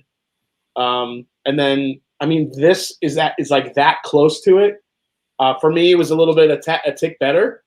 I mean, for sure. Yeah. I actually thought with that butterscotch note that was the Taylor, and it surprised me when I lifted it. It was the Remus. This is actually for me. Actually, this is vindication for Taylor because I thought the Remus was going to blow it out of the water. Honestly, I really did, and I'm actually really shocked at how close they were, and I'm shocked that I picked the Taylor. So I guess I do like Taylor. I know. I'm shocked you picked it too. Oh, that was awesome. It's I mean, yeah, off the nose, I agree with you. Off the nose, they're so close. And they're so close. Could not tell. I seriously thought we poured wrong again. If I didn't get that slight butterscotch note on the Remus, then I probably would have picked the Taylor, to be honest. It was that close, though. So to be that close and to go hunting for Taylor when you could just probably – I know Remus isn't heavily distributed everywhere just yet. I know that's improving, but for $70, $80 for the Remus Repeal batch, having 11, 12-year-old whiskey in there, I mean, why hunt when you can just drink that? Yeah, I totally agree. I mean, it's not super hard to find. I mean, I've ordered it on the internet, basically. I haven't seen it on the West Coast here in stores, but it seems to be pretty easy to find online. So we have Dram Bam Thank You Ma'ams coming in. He says, I'd like to add a third bottle to the giveaway. Last year's George Dickel 13-year bottle and bond. I'll ship out mañana. Wait, last year's, wasn't that the 11-year Dram Bam Thank You Ma'am? Or you talk about the year previous was a 13-year? Ryan Schmidt, Mr. Rye 3 pick. Looking forward to your next pick. Keep up the great content. Yeah, we're looking at a Russell's pick, I think, next, so we'll see what happens. Yeah, the Remus 3. Have you guys had the Remus 3? No, but we have the Remus 2 and 3 on their way, and we're going to do a side-by-side drink through of all the Remus. I can't wait to see your reaction with that because the Remus 3 is it's a hit. It's a monster. I've heard that. Yeah, it's a hitter. Yeah, so we're going to do a drink through of 2, 3, and 4, and I think just the regular Remus, the George Remus. Yeah. So we'll kind of do a little drink through. All right. So before we get to the finale here, let's do. Are you a little? We got 2 more. We got 2 more, right? Are you a little scared to put Elmer against 1870? Actually, I'm not because, like I said, I will fully admit that it's just like a emotional connection. Like it's just it's a memory I have of the first time I had it, and that's it. I know that it doesn't. And I've said this. A lot of people know I give a lot of shit to blends, but if it comes to a Mash Bill 2 selection from Buffalo Trace, I agree with you. There's something about Elmer T. Lee that puts it over the edge for me. I'll take it over Rock Hill Farms. I'll take it over Blends. I'll take it over Hancock's any day of the week. Yeah, there's something about it. I remember we did when we reviewed it on the old channel. It was either in that or in the episode where we kind of lined them all up at the end. And I was just saying how it didn't score the highest, but it's still the one I reached for. And that's kind of like that whole drinkability thing and my whole emotional connection to it. It's just nostalgia, I guess. I can tell you exactly where I was in New Orleans. So we were trying to think of what we could put against Elmer. Now, Elmer being a single barrel, there's a lot of single barrels you could put against it. But the issue was the proof point. I mean, me and Dutch were trying to figure out what were we going to put it against. We saw 1870 original batch from Old Forester, which is a quality bourbon, also a 90 proof, and pretty much available everywhere. So we wanted to, see how this went. Now, in my head, I'm thinking, okay, these are pretty different flavor-wise. But again, I didn't think the Remus would be that close, and it was. So we'll see what happens here. Yeah, maybe I'm a little scared. I don't know. All right, my glasses are up top. Okay. All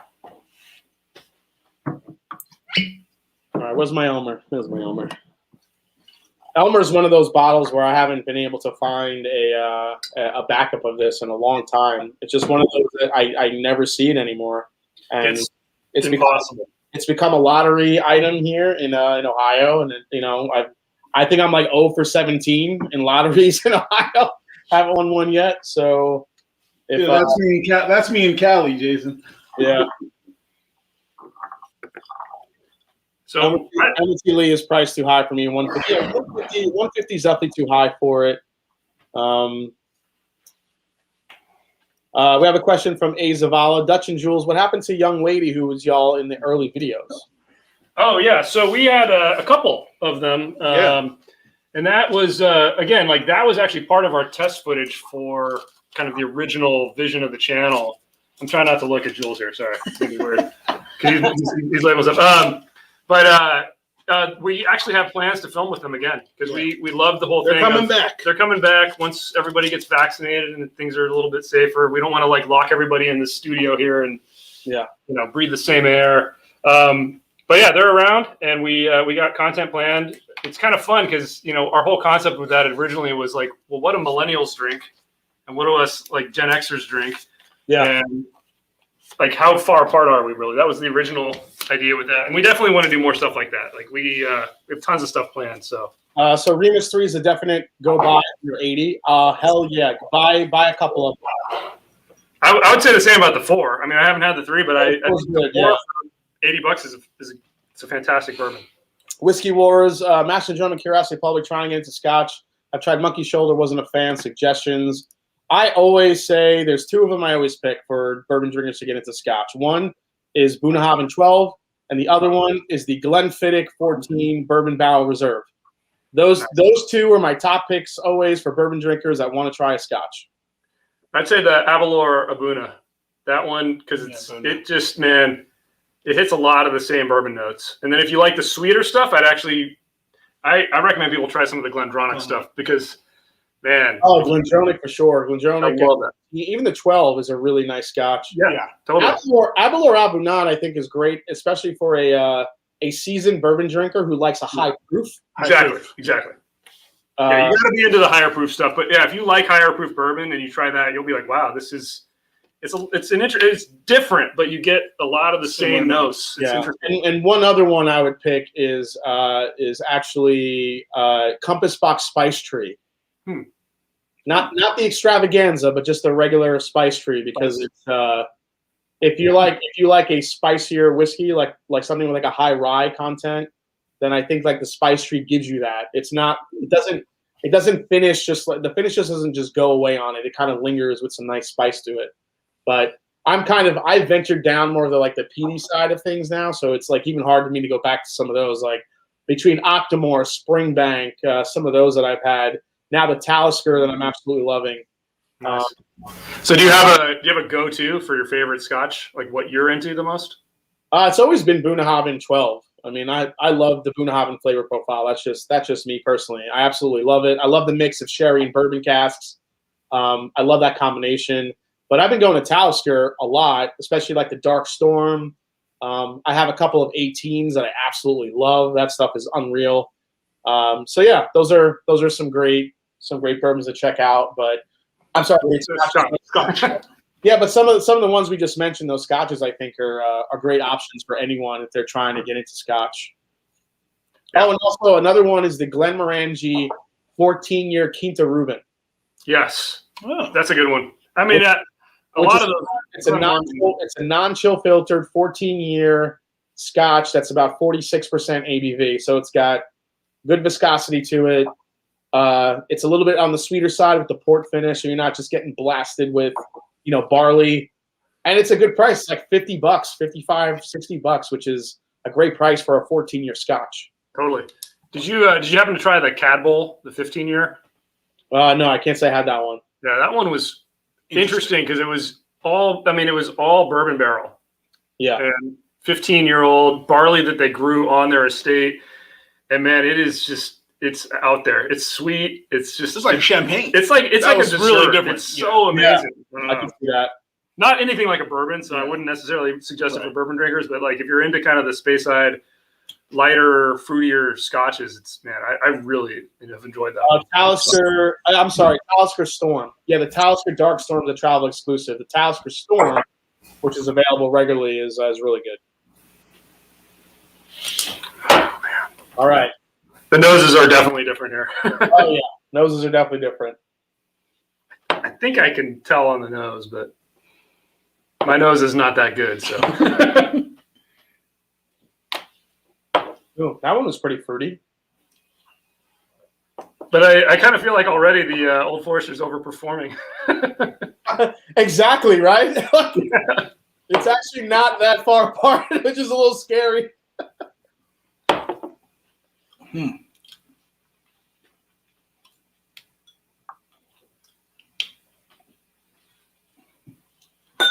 What about the other way? What about a bourbon for a Scotch drinker? That's a good question.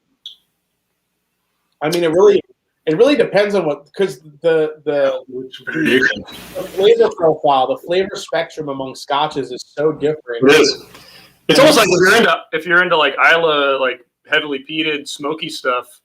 Yeah, I might almost point people to like rye, because you're gonna get like something that really punches through. yeah. And if you're into like the sweeter sherry stuff, then there's a lot of those sweeter bourbons that I feel like you could get people. Yeah, I mean, if you're a sweeter sherry drinker, I feel like most bourbons you could probably get into because they are inherently sweet. If you wanted to go for like a finished bourbon, you could always do that too, just to, even further the sweetness. Yeah, like going from a peated Scotch lover to a bourbon, I don't feel like it's like I can't like. The only thing I could get like that's kind of close is like if you wanted to go to a either an American single malt or like a pot still younger bourbon, something that has bite to it. Yeah, I was thinking of like a younger weeder that's got a lot of that. Yeah, it's like almost like a larceny. Brandon W asks, Jason, what is your favorite bourbon? What release are you looking forward to most this year? Thanks for all the content you put out. Wow. What's my favorite bourbon? That's hard. I hate that question, man. Yeah, I don't think I have a favorite. I mean, I will say the first bourbon that ever made me like, oh, holy shit, what's that? Was a Booker's. But Booker's kind of went up in price for me now. I don't really go towards it. I think William Lou Weller from the BTAC collection has been one that always is super impressive to me. The stuff that Old Carter's putting out is amazing right now. I don't know. So let me ask you a question on that. Like, what bourbon do you love that the bourbon community kind of craps on? Oh, that's a really good question. What bourbon do I love that the community craps on? That's a really good question.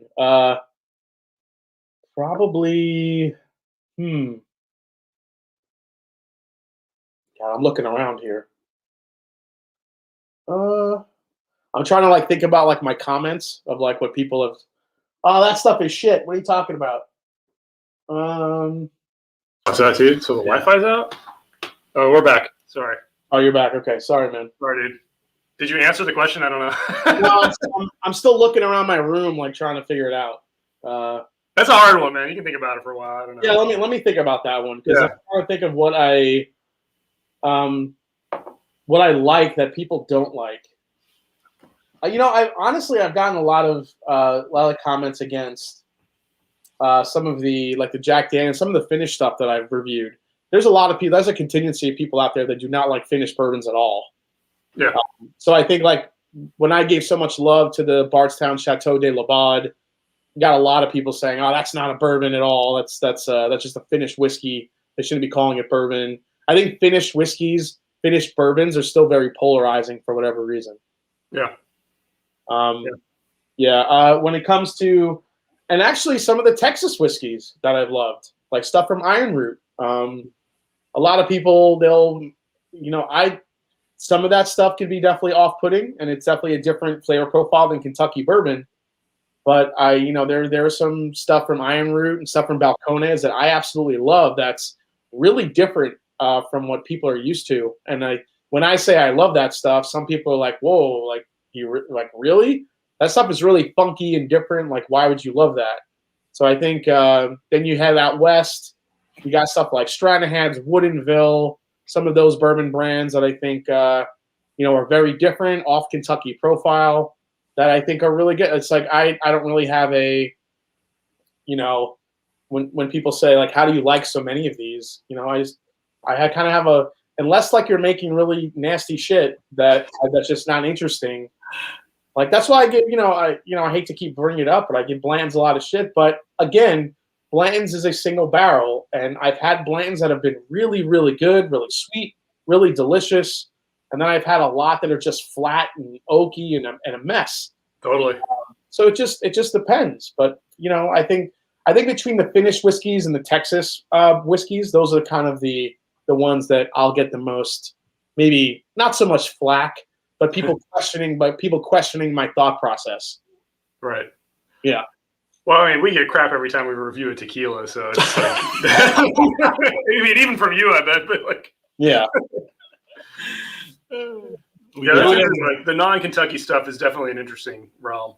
Have you tried any of the Mackenzie stuff out of New York? Because Mackenzie bottled and bond, that stuff, it's a 4-year weeder, 100 proof, bottled and bond. Yeah. Sleeper hit, man. I like that. I also want to bring up a brand that just launched back here in Ohio. They kind of revived an old brand called Magnolia. It's a distillery called Noble Cut, and so they're sourcing. They're very open about it. They're sourcing from MGP, but they have it's a 4-year MGP weeder. Oh wow! From Magnolia, and it's really good. I mean, if you like I hate to use the term smooth sipper, then it actually does that. It's got a lot of sweetness up front. It has like barely any finish, which I normally don't like, but there's a lot of like sweetness on the back end that makes it still interesting. So there's some of that like locally that I love. New York to me, like some of like when I was introduced to like Hudson and some of those other like weird brands out of. We're dying, man. Sorry, we keep freezing, man. I don't know what the hell's going on. I just like this is funny. I literally upgraded my internet here like 2 days ago because I'm like, oh, if we're going to be doing more lives, like I got to have a little bit better internet. And now it's like crashing every 20 minutes. So sorry. Yeah. Oh, I've got a clear winner. Really? You have a clear winner. Clear winner. Clear winner. Now the nose is surprisingly close, but to me the palate was just so different. And again, we got a single barrel versus a blend, so we should point that out. Yeah, I think I have a winner too. Yeah, I'm ready. I got a. What do you guys think of the flavored stuff that makers in Winneville put out around the holidays? Are they worth picking up just for the flavored stuff? What do you mean by flavored? Yeah, flavored. Yeah, I don't know. I mean, like this Evan Williams eggnog. I know Woodinville put out a port finish. Is that what you mean by flavored? Or maybe like the stave finished maker stuff, the SE4 and PR5. I like that Makers is doing that. I like that doing different. I will go on record saying that RC6 is one of the best bourbons I've ever had. RC6 was delicious. The last year's the SE PR5 whatever excellent whatever cheat code was on the front of that label. Up, down, left, right. Yeah, it was good, but I still liked RC6. But I like what they're doing. They're experimenting. They just actually dropped a new one that's coming out really soon. Yeah, they're going to be doing 2 a year, which is pretty cool. Yeah. So, all right, I have a winner. So I'm going to go first this time here, and then we'll go to our grand finale here. So I'm picking this one because it's a little sweeter, a little bit rounder on the palate, nicer finish.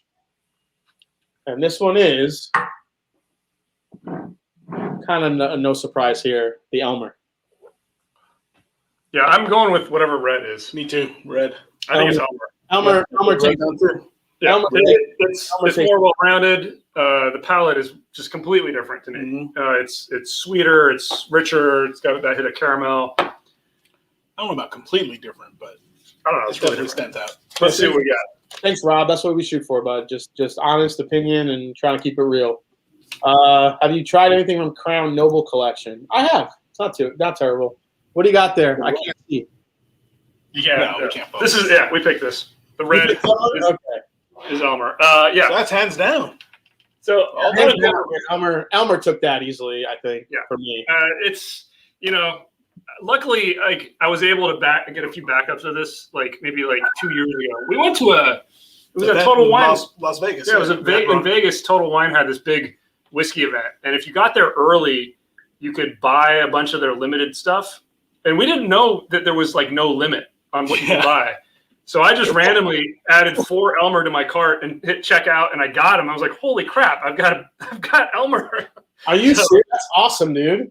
Yeah, I mean that was 2 years ago, so I don't know. They're not obviously they didn't have an event. That's what pissed me off though, because I thought there was a limit, and I thought it was 2, and I remember I only put 2, and then I was so pissed that you guys got 4. Come on. Yeah, Dylan and I each got 4, and you got 2, and you're like, "Why didn't I put 4 in my cart?" Yeah, no question to me, man. I'm glad my Elmer Still stands. Yeah. Yeah, But I will say that this Old Forester, this what is it, 1870, it's a little bit of a weird product. I mean, just looking at the whole Old Forester lineup, I mean, we said this in our drink through too. Of like, how is the OF 100? Like, why would you buy this over that? It's just such a weird because it's. Well, I think in the when you're looking at the Whiskey Row series, I mean, you have step one. You have to kind of go through the years, the original batch. So it kind of goes with the history of what they're putting out. But I also think you always need in their lineup. You need a low proofer. You need a 90 proofer. Yeah. Not everyone, and I say this to a lot of new whiskey brands that come out. Don't just come out with something that's going to blow your your palate out. You need, especially for I just did a review for Penelope Bourbon, which is it's a 4-grain blend that they're doing with they're sourcing MGP, but they're doing different things with the way they're mashing and blending to make it a unique 4-grain mash bill. They came out with an 80 proofer, and then they went straight to a barrel strength. Wow. So I think they're kind of they're appealing to both the newbie bourbon drinker and also the enthusiast. Right. So I think new drinker or new brands, I should say, are smart when they do that, because I think you need that in your lineup. Like Wild Turkey, nobody ever talks about the Wild Turkey 80 proof, but they have one. Yeah. True. Yeah, we drank it in our $20. Yeah, you guys had it. So It was Jules' favorite. That was my favorite. Do you have a sweet spot for proof? I'm like really loving like that 115 to 120 right now, because I feel like it's not killing me with proof, and there's so much flavor there too. But I mean, let's not get it twisted. I love a good hazmat every now and then too. Yeah, you got to get your jet fuel. Yeah, that's exactly the only stuff Dylan drinks. Yeah. Yeah.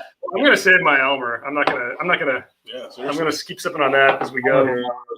That is okay. All right, I'm set now. All right, I'm pouring. So the grand finale, guys, tonight we have the ECBP. Oh, we lost them again. Lost them again, guys. This is. Oh, are they coming back? Let me get rid of that. Let's wait till they come back, guys. I'm gonna pour this. Thanks for sticking around tonight, guys. We're gonna be giving away those bottles as soon as we finish out this blind tasting. ECBP 520 versus Kentucky Owl. And we're back. I don't know what to do, man. Yeah, is Dylan in the background unplugging your shit? I think he is, dude. Dylan is seriously He's hacking like- into the stream. What was the man. thing we used to do? Like wind nuke? Yeah, back in the that's day? right. That was the thing in college was wind nuke. You could shut down someone's somebody's computer. Yeah. Yeah. And it was your roommate that we used to wind nuke all the time. That's I remember. All right, guys. So this is the grand finale here. We have a 300 and up bottle in the Kentucky Owl. Here it is. Versus the $65 retail Elijah Craig barrel proof. This is the B520. They didn't have the C, so we went with the B. Both of them were in my top 10 list last year for best bourbon, so because they're both amazing. So They are both amazing. let's see who wins out here. Actually, I do have the C. I just thought that this would be better because it's almost the same proof. Oh yeah, that's right. You did say that. Yeah. So we picked the two closer proof points here to see who would win out here. Let me go to the comments. If ECBP loses this, I'll go pour my ECBs down the drain. Don't be hasty. Come on. It doesn't mean it's bad. So this is batch 9 of Kentucky Owl, which was kind of a batch that everybody seemed to love, including myself. Absolutely loved Kentucky Owl batch 9. It was one of the better blends that I've had. Now, whether or not you feel it was a $300 bottle of bourbon, I think Kentucky Owl, everybody knows, like they're kind of like off the scale when it comes to retail pricing, regardless. So it's always fun to kind of put them against other stuff here. Remus 3 is fantastic. Just picked up that one for my birthday today. Well, happy birthday, Joe Cloud. Happy birthday. Happy birthday.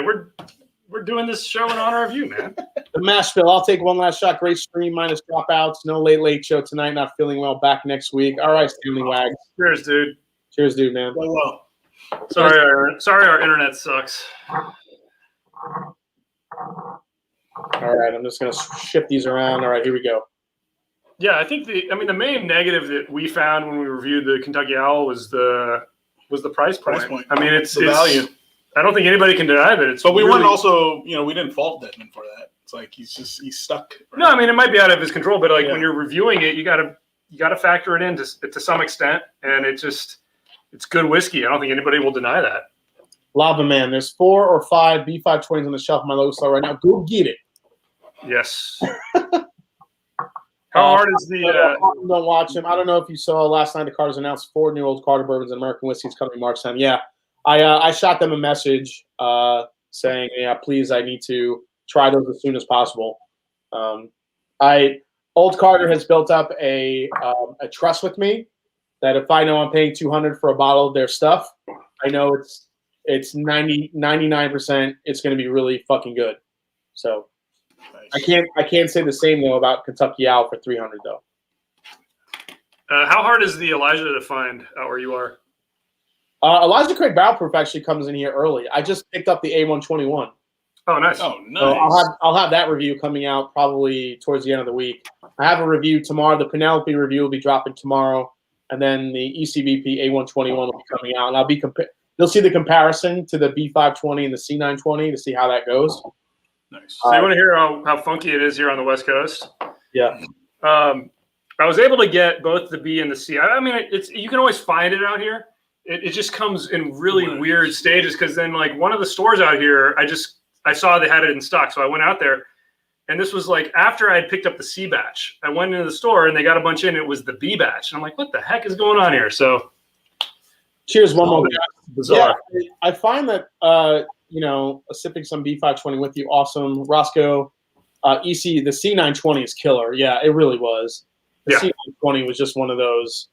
I always described it as a chocolate-covered salted pretzel. I love C920. Yeah. I enjoyed both the B and the C this year. I thought they were both standouts. Yeah, the distribution for the Elijah Craig Barrel Proof is so weird because, like, when I go to New York to visit my family, I'll go to stores and they still have. Like you'll still see the B's and the A's from the previous year before the new ones. So it's just weird, like when people get stuff. Yeah. I had a clear standout on the nose, by the way. Really? Yeah. Oh man. Whoa. One of the noses is very. I would agree. One of the noses stands out a little bit more. Not like demolishing it, but it stands out a little bit more. Yeah. But I kind of flip-flop on the palate now. This is really weird, man. I got to go to the palate now. Let's see. Wow. One is really sweet. One's really spicy. Yeah. Like surprisingly spicy. I think I just had the really spicy one. Enjoying ECBP A121. Wouldn't know it's a little lower proof drinking. It's great A release. There you go. Wow, this is interesting, man. Same proof point almost exactly, but one of them drinks completely spicy, in your face, punching you. The other's like an oaky, slightly sweet. Oh my God! See, Dutch. Yeah, see. One's peanut. When I talk about our palates lining up a bit. One is spicy, chocolatey, peppery. The other one is coming off, like you said. There's more oak there. Mm-hmm. But there's more of a butterscotchy like sweetness to it. Yeah. I think we got the same. I'm not sure. I'm not sure which one I like more though. That's the problem. I mean, the thing is, I prefer the nose on the green one here, but I'm liking this oaky palate a little bit better on the red one. Me too. Red. Yeah, me too. I think there's better balance on the sweeter one. Mm-hmm. I mean, it drinks below the other one. That's for sure. Oh, that's good. Oh man! And I haven't had the Kentucky Owl in a while, so I'm not really sure which one that would be. Yeah, I mean, whatever this green one is aggressive. I'm thinking it's really the Owl, personally. I actually think it's the Elijah. Really? But the red is enjoyable. Oh man, I don't know which one. So this is interesting. So we're tasting these. We're going back and forth. This is why we wanted to do this, guys. Yeah. We were curiosity public how these were gonna. You have a $60 to $65 bourbon, and I always say that Elijah Craig Barrel Proof is the best absolute value in bourbon today. There's no way to There's no way, you can't even argue that fact. Maybe with the Knob Creek 15-year store picks, but those are we're gonna see those going away, I think. But the Elijah Craig barrel proof, absolute best value in bourbon. You have that at 65, even at 80, 90, 100 in some areas. Still a banger and a value of a bourbon. Yeah. Then you have Kentucky Owl that comes in at a retail of 300 or higher, and they're like dead close. So, Yeah. Wow. what are your like thoughts on not only like value versus like FOMO, like fear of missing? Good.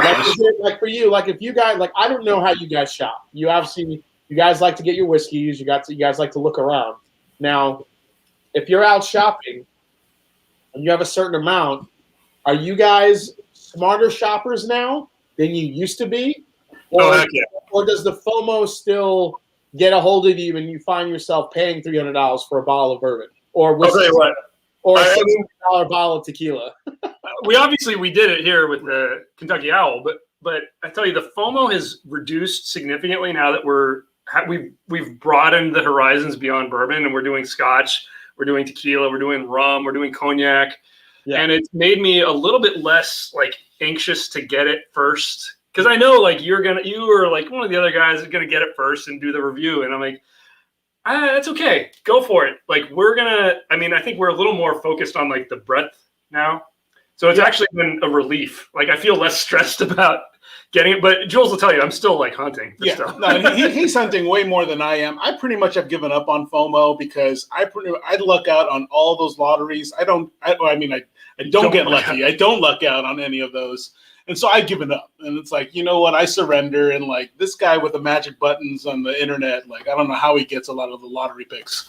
And that's why I pretty much have given up. And then that's why I stick to the ones that are more readily available. Hence I mentioned earlier, like Maker's 46. It's one of those I can always grab at the shelf, so I don't feel bad about drinking that every day. Well, also the other thing is, now that we're doing Scotch stuff, right? I mean, Scotch, there are limited releases, but it's not as around. They're around, and they're priced appropriately. Like they're not like as high as what the secondary market isn't as crazy in Scotch as it is with bourbon. Yeah, so.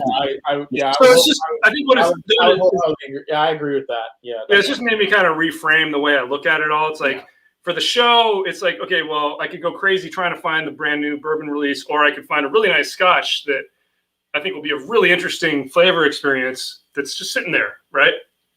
So it's I try to balance it out. But I still have a little bit of fun. Hey, don't get us wrong, man. Like we do like the unicorns every now and then. Of course. I always say I've become a much smarter shopper nowadays. I really don't. In the beginning, I was buying everything I could, especially when I discovered the secondary market for the first time. I'm like, yeah, give me. Yeah. But now the same way.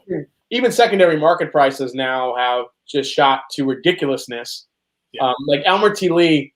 I bought my first Elmer T. Lee on the secondary because I could never find it anywhere, and I got it for $110,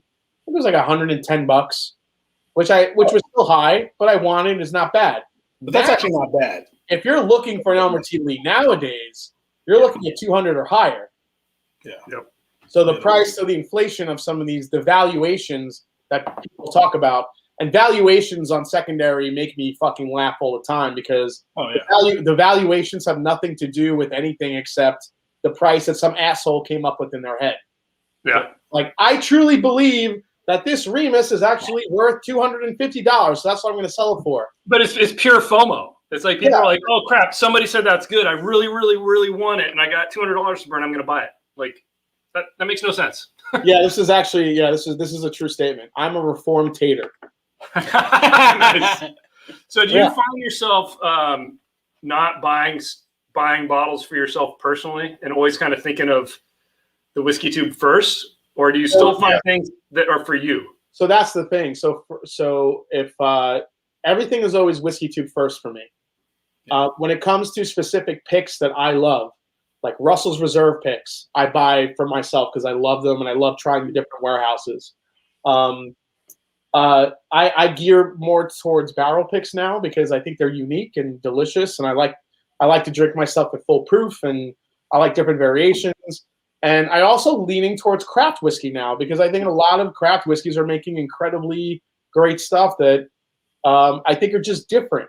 Now, when it comes to bottles that I get FOMO about, that does happen, and I will spend a little bit more or try to get them at retail if I can.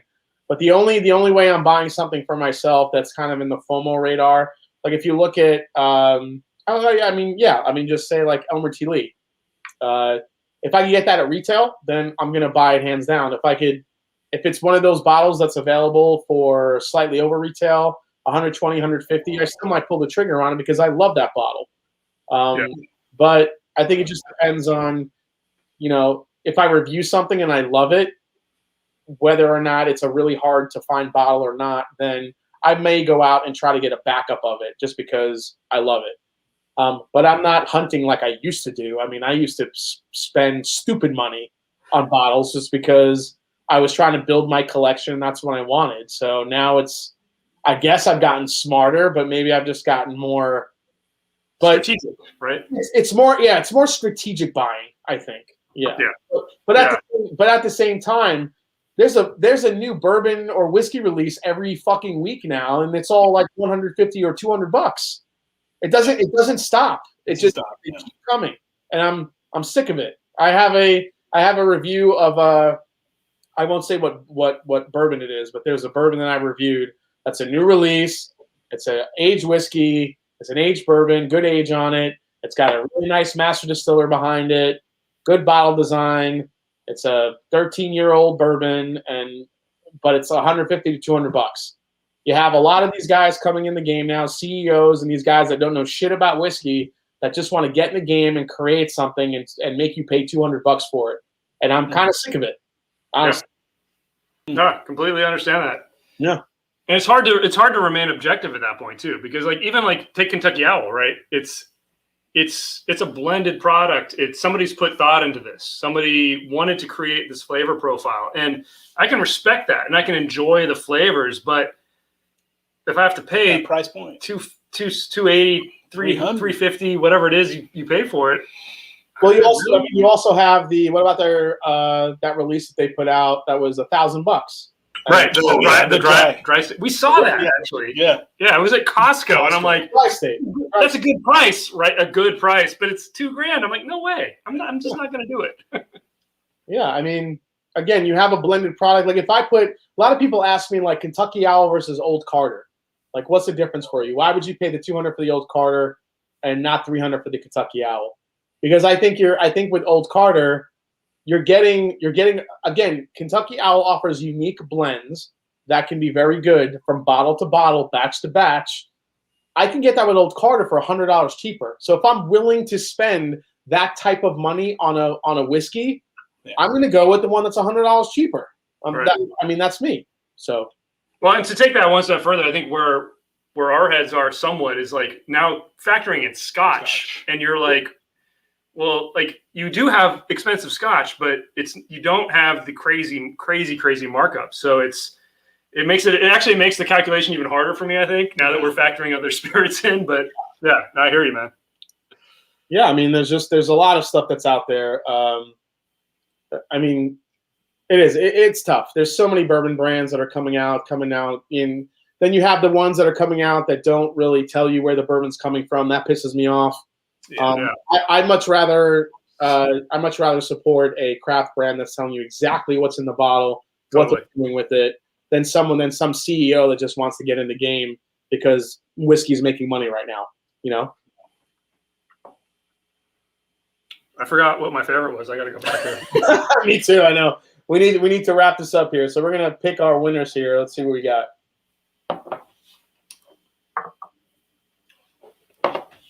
Oh man, God, I don't know. This is. I mean, it shouldn't be this close, right? If it shouldn't $70 and one's $300. I think this was my favorite. I think I have a favorite.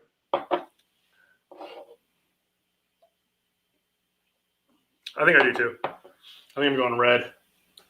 Really? I prefer the nose slightly on the green. Terry, man, have you tried Pure Kentucky by Willet? Yeah, it's awful, like really awful. I may use it as weed killer. Yeah, I mean, Willet's one of those brands that are just so overpriced, and I know they're kind of geared towards like a boutique type of, I guess customer base, where like a 6-year bourbon, like a 6-year purple top bourbon, retails for $300 to $400, which is just bizarre. I mean, I don't understand why it's not that much better than a lot of stuff. I don't get it. I don't get the pricing. The pricing strategy for Willet will always boggle my mind. Yeah, agreed. Hey, we got Redbird 101s in the house. What's up? How you doing, David Jennings? What's up? Cohen says Wild Turkey for the win and Leonard Skinner. All right, so who's revealing first here? I think I have my winner here. Yeah, likewise. Me too. I don't mind going. I'll go first. All right, you go for it. So, what was your favorite? Why did you pick pink or red, whatever it is? That's red, dude. Red.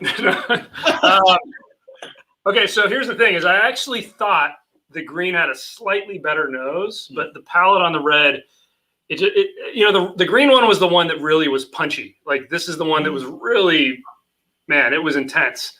The red had I thought it was a little more balanced. I felt like the flavors that were there were a little bit better, and the volumes were at the right levels. Like I keep coming back to that. The palate, it just hit me right. It drank a little bit below proof as well. I just thought it was a better drink. I think it's the Elijah, but I don't know for sure. Okay. Well, I'm going to go with green, actually, because I was getting all kinds of sweetness here. The first thing I kept thinking of was like this, like a peanut butter brittle. And it's like, oh man, that stuck in my head, and it's like, oh man, there's some great sweetness happening here, and I actually don't know which one it is. Do you think that one's punchier though? There is a punch, which is what I actually enjoyed more, because I think the red felt kind of tame. Yeah, I agree. I agree. Yeah, for me it was tough because this was kind of a study in palate versus finish. Yes. Yeah. So on this one, which I think I'm gonna pick, I keep going back and changing my mind. It's hard, man. This one's hard. Yeah, this was surprising. This was it's really sweet and really just like vanilla and butterscotch and a little bit like a creme brulee note on this one. But it's actually drinking pretty easy. I mean, you get the oak and some spice on the end, which I like. But this one, on my left, this one has more of a spice throughout the entire experience, but the palate is not as interesting as this one. The finish, though, on this one is more interesting. So do I like the finish enough more than this to pick that one, or do I like the palate on this more enough to pick this one? I hear you, dude. That's why we have these exact categories in our crazy scores. Yeah. It's hard. It's really hard. The thing that pushed me over the edge was the balance. I felt that the flavors that were there were just a little bit better balanced in the red one, which it drank a little below proof. I felt like everything came together in a little bit of a better package, and that's really the only thing that pushed it over the edge for me. I'd be happy sipping on either one of these, honestly. Yeah, seriously. I mean, yeah. And I think for anyone that's out there watching, if the Kentucky Owl is unattainable, then you could easily just get a Elijah Craig barrel proof and be completely happy because totally satisfied. I mean, it's close by a very minute. I would be curious to put the C920 against in this mix too to see what it would do. Yeah. All right. So all right, man. So Dutch, why don't you reveal your favorite? What do you got? All right. My pick, which was red, was Kentucky Owl. No way. Oh, What? Wow. You're paying the premium. I'm paying the premium, man. So that's the one it drank below proof for me compared to the Elijah. That's surprising, yeah. That is surprising. so when we're talking about proof, guys, I mean these are pretty close. Elijah Craig barrel. Well, the Kentucky Owl comes in at 127.6, and the Elijah Craig barrel proof comes in at 127.2. So they're really close. They're really close. Really close. Yeah. Wow, that was Elijah Craig. So you picked the Elijah. Elijah Craig, yeah. Oh, Jules, you have the Elijah Craig? Yeah. So I got so you're Craig. you're the So tiebreaker. you're the tiebreaker. Oh my God. Jules, so One thing that I have found out in this live stream that Jules loves him some peanut butter. Yeah. Chloe, man, pass me some Reese's Buttercups. Sold. Peanut butter cup. Everything he said that he loved tonight had a peanut butter. Peanut butter. You're right. Peanut butter. Oh my gosh. Here we go. What's the tiebreaker? Oh, you're going in again? I'm taking one more sip of each. Pressure's on, Jason. Son of a bitch. I think I'm gonna go with this one. Just I love the finish and complexity on it. What the hell is it now? Here we go. I gotta unpeel it. I gotta unpeel it to reveal because I didn't want to see. What is it? What is it?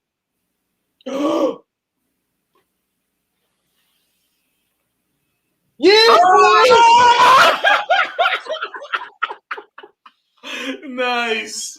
Yes! We have We have a winner, We have a definitive winner. Woo! There you go, folks. Oh my god. There we go. Love it. Wow. So good. This is why we Wow. love these blinds, man. yeah, completely Dude. amazing. I was I got expensive taste. What can I say? Oh my god. You were stressed about that one. I know. We saw you sweating.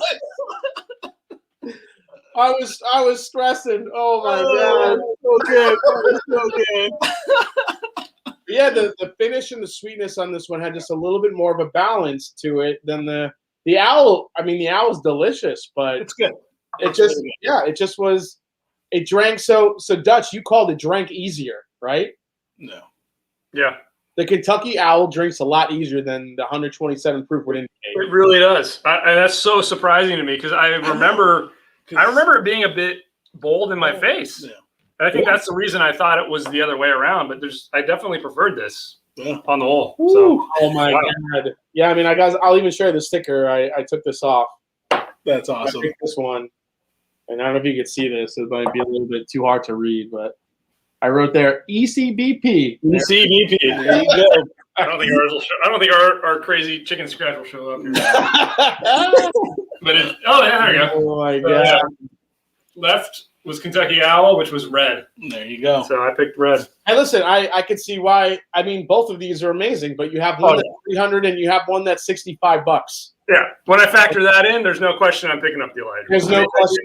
Elijah Craig to me is still the king of value when it comes to bourbon. Not just value, but just flavor overall. And you get 3 of these a year. Yeah. And they're all a little bit slightly different. Yeah, So- and you can usually find it. That's the other thing. They're available. It's like they're able to crank out enough of I'm not hunting these down in a lottery. a 12-year-old age stated product. Yeah. Like that does not under $10 a year, right? That's Yeah, kind of and if you can find one that's current, go to another state. You might find one 2 years ago. exactly. Yeah, because I mean, I know a lot of people use that metric, and I do too, of like $10 a year for a barrel-proof product, right? Like when Doc Swinson, which I actually think is excellent bourbon, like $150, 15 years, cask strength. Yeah. I get it. That makes sense. But Elijah Craig, it's 12 years, barrel-proof, Under that. way under half of 120. Like Yeah, and I love the Doc Swinson stuff. I have a review of that. I have a review of that coming out in a couple of weeks too. So Man, I'm with you guys. I love it. I think it's really good.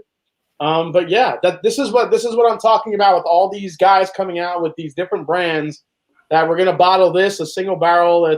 I think single barrel has become kind of the selling point to everybody now. Yeah. You see single barrel and people they're just gonna pay for it because they think they're getting something super special. And I get it. Well, that's actually an interesting point because we decided to not allow include those single barrels in our competition because it's to the value to the consumer. I feel like it's lost because you're not going to get the same barrel that we review. Yeah. I mean, we're still going to drink them in like drink throughs and things like that, and we'll still talk about them. And there's a lot of single barrels I love, but at the end of the day, I'm a little bit more impressed with a blended product that there's a few thousand bottles of out there that you could actually maybe find. Absolutely. I just think, listen, everyone's going to have a different opinion on what their value is. It all, when it comes down to it, it all pertains to the person and the exact amount of money that you're going to want to pay. We've had value conversations endlessly, on channels because it's such a hot topic, especially in today's, whiskey market, because there's just so many different things coming out. What do you want to spend it on? You have that mystery mash bill that's been hitting the markets.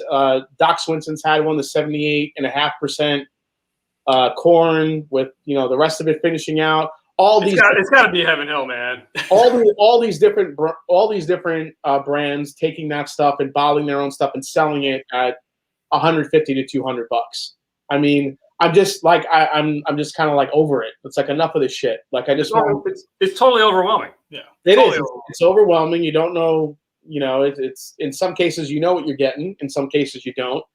But it all really depends on what you're willing to spend. And this kind of blind match just goes to show you exactly what's available, what people are hunting, and what you could find that's somewhat available for a lot of us that you could easily buy instead of some of the unicorns. Yeah. And if you can't find any of this, then Jules will just open a can of Skippy and eat it. You know what, man? His favorite thing in the world would be like Reese's peanut butter cups with like a pink lemonade. That's right. Just be like, that's all he does. That's it. That's all I need, man. Not to say that 78.5% match, but whatever it is bad. It's just that it's funny that you see a lot of different brands, utilizing it and kind of marketing it as their own. This is our own bourbon. Come try it. It's like there's fucking 5 other bourbons that are available that have the same shit that you have. So why am I buying yours over the other one? Yeah. Well, that's what you said, the transparency. And I think like the stigma is starting to go away a little bit. Yeah. Because like, it used to be like, oh my gosh, you're buying MGP? Like 2 or 3 years ago? Like what the hell's wrong with you? But then once it became apparent that, wow, there's some really good, I think Mic Drop. You remember Mic Drop, like the first Mic Drop? And they were totally transparent. And everybody was like, that's really good. Yeah. Like the first Mic Drop was amazing. Yeah. And I think it just kind of killed that stigma of sourcing and blending. And there's an art to that, and it's respectable. And I don't think people need to be hiding behind that anymore. Yeah, there is. I think blending was a dirty word at some point, but now, brands like, even with the Little Book series from Jim Beam, I mean, everybody's blending now. I mean, you have to kind of make something a little bit different and interesting. And I think it's an art form. So can I call out mischievous misanthrope here? Yep. Curiosity Public, thanks for heads up on 110 Tapatio Tequila and Foursquare 2008. You're very welcome. Foursquare 2008 is just an amazing rum. Foursquare rum. I told you guys before the live stream that I've been drinking a lot of rums lately, especially pairing them with cigars. I love the deep, rich, earthy cigars with the sweet rum. It's an amazing combination. Totally agree. Yeah. Aaron C, but who drinks Mic Drop anymore? It's true. I mean, if I had more of that, I would. But when Mic Drop came out, people were clamoring for that stuff. Yeah. And paying obscene amounts of money. Crazy amounts. That secondary was ridiculous. Just found this channel through Curiosity Public. To subscribe, might have missed it if you said already, but what's a fave sleeper bottle under $40? My fave sleeper bottle under 40, I have 2 of them. One of them is Wild Turkey 101 because nobody pays attention to it. And my other one is Cooper's Craft 100 proof chiseled and charred. Wow. I know Jules, he's already said it like twice tonight. Well, Maker's 46. Maker's 46. Oh, yeah, Maker's 46. I'll also Wild Turkey 101 is up there for me too. I'll throw Early Times Bottled and Bond in there as well too. That's a great one. I wish we could get it. We can't get it. Yeah. I have to pick it up. That's the only issue with Early Times Bottled and Bond. It's a hitter of a bottle, especially for $20-something bucks. The issue is that Sazerac bought that brand, so we don't know what's going to happen to it. I'll tell you what. Somebody sent me a message today. This is what we've gotten to: Ancient Age, regular Ancient Age, not the 10-star. Somebody sent me a picture from a store where it said limit 1 per customer. Wow. Of regular, I'll fucking show it to you right now. I'm not lying. Because it's Buffalo Trace, Smashville #2. Wow. I got to tell you, man, like Age International are the masters of marketing. Here it is. Look. This is a shelf shot, and I don't know if you can read the note, but it says limit 1 bottle per customer. Wow. Mm. That looks like a total one, dude. Regular ancient fucking age. What the? Thanks, Oh, Buffalo. come on. Thanks, Buffalo Trace. Thanks. Oh, come on. It's like that love-hate, man. I got that love-hate with Buffalo Trace. It's Oh, like, me too. Listen. Buffalo Trace is the most brilliant marketers in bourbon today. They're amazing. I am completely I am completely convinced that they could put, like, if they took someone's piss that's working in the warehouse and they bottled it with a horsey top, it would go on the secondary for $400. You know, and it's funny you say that, because I had this like thought today about how, when those of us that are in like the connoisseur realm of, like, we drink spirits neat, we kind of forget that most of the spirits that are sold by companies are sold to bars to mix with. Yeah. And when you think about Buffalo Trace, like, they don't, like, everything they sell, you can sip. Yeah. They don't really sell something that's just a pure mixer whiskey. I mean, Ancient Age would be what it is, right? But, like, obviously, Limit 1 kind of makes me question that. I know. Eugene Nassif is here from Obtainium. What's up, What Eugene? is up, man? Eugene, contact me. I need to try some of your shit. I hear how good it is. I had a sample of his Obtainium light whiskey, which is pretty delicious, but I know he's doing some interesting things with some finishes there. Yeah, he did. He reached out back in the Bourbon Guild days, and yeah, I'd love to try it. I haven't seen it out here, so I'm looking. I'll try to find it. Eugene, we can't get your shit. Contact us.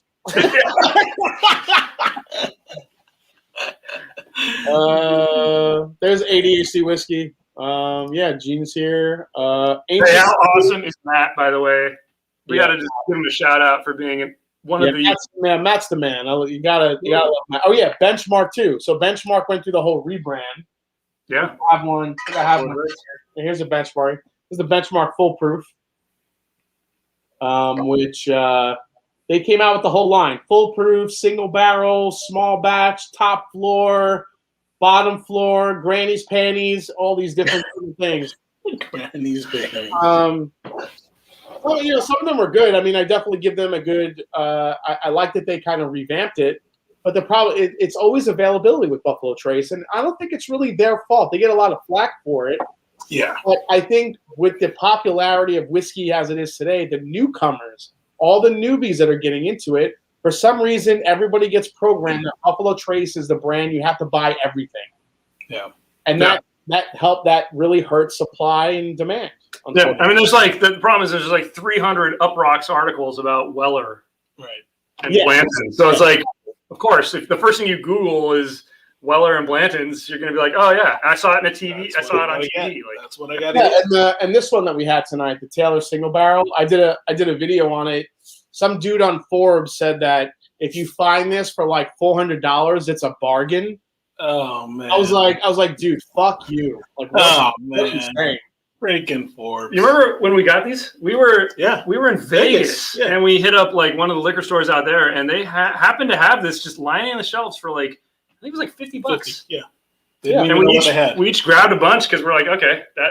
And a lot of people don't realize, like, Blaine's used to be a 7, 8, 9-year-old product. Does everybody realize that it is now a 6-year-old bourbon? It's a 6-year-old product. Yeah.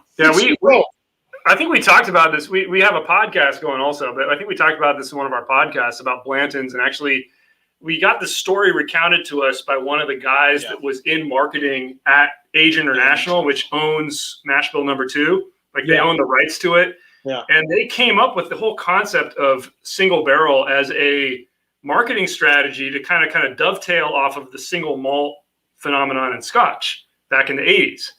And it really was that. It was like a marketing play. Oh no, they froze again. You guys froze. Dylan is just frozen. Not Dylan. Jules is just frozen, looking like he wants peanut butter.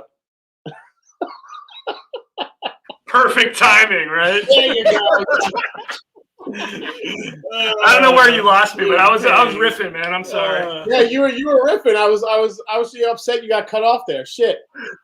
Anyway, you were saying how the whole single barrel thing was coming off single malt Scotch as a marketing ploy.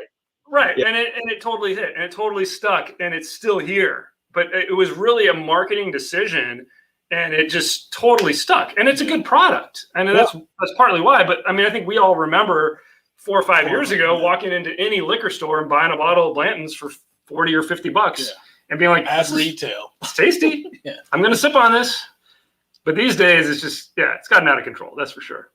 Yeah. All right. So before we do our giveaways, I was wondering if you guys want to do a very quick, like just impromptu, side to side, head to head. What do you think? Yeah, let's do it, dude. If we got it on hand, we'll do it. All right. So I'm What are you gonna. thinking? So I had some call outs on my Instagram post that some people had thrown in. We also had some in the chat that some people had thrown in as well. Let me go back to those and see here. All right, here we go. Let's see what people said here. Let's see. 1920 versus birthday bourbon. We can do that. I think we got the 2019 and the 2020. Yeah, I don't have any of that shit. I have the 2018 of the birthday bourbon. Let me double check. Yeah, let's double check that. We might. Blanton's versus Kentucky Spirit. No, we do have the 2018. Oh, we do. Yeah, we do have the 2018. You have the 2018 birthday bourbon? Birthday, yeah. So you want to do that versus 1920? Well, what are our other options? What do you think? We have Blanton's versus Kentucky Spirit. We have, I know a bunch of people had, had mentioned, man, I can't go back that far. Joseph Brazo said, should McKenna 10-year be a batch product? I heard that that's supposed to happen. I think that'd be interesting. Yeah. This was Elmer T. Lee versus Bowman's. Do you guys have John J. Bowman? I don't know if we have a bonus. I don't know if we have a Bowman's here. Okay. Jules is checking. We'll see. Let's see. Blanton's versus Kentucky Spirit is No interesting. bonus. Let's see here. Do Blanton's versus Kentucky Spirit. You guys have a Kentucky Spirit? No, I know we don't have that here. No. Yeah. Wait, Kentucky Spirit? Are you sure? I don't think so. That's a single barrel, right? Yeah, the Kentucky Spirit is a single barrel 101. Yeah, I'm almost certain we don't have it here. Okay. Yeah, we got the rare breed rye. I think that's the turkey. It's over there. 1920 versus rare breed. Woodinville versus Bland's. You guys have Woodinville? No. You want to do some scotch? We got some scotch.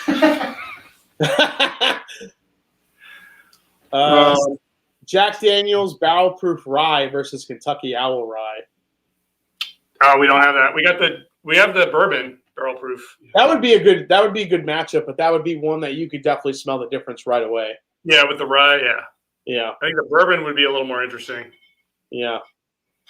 Or the whiskey. Do you guys have a Weller Full Proof or no? Yeah, we do. Yeah. All right. So let's see if we could do Weller Full Proof. Do you have a Larceny Barrel Proof? Do we have it? I don't. No, Larceny? Dylan No, has it. I don't think we have it here. Okay. I'm trying to think of some other weeders.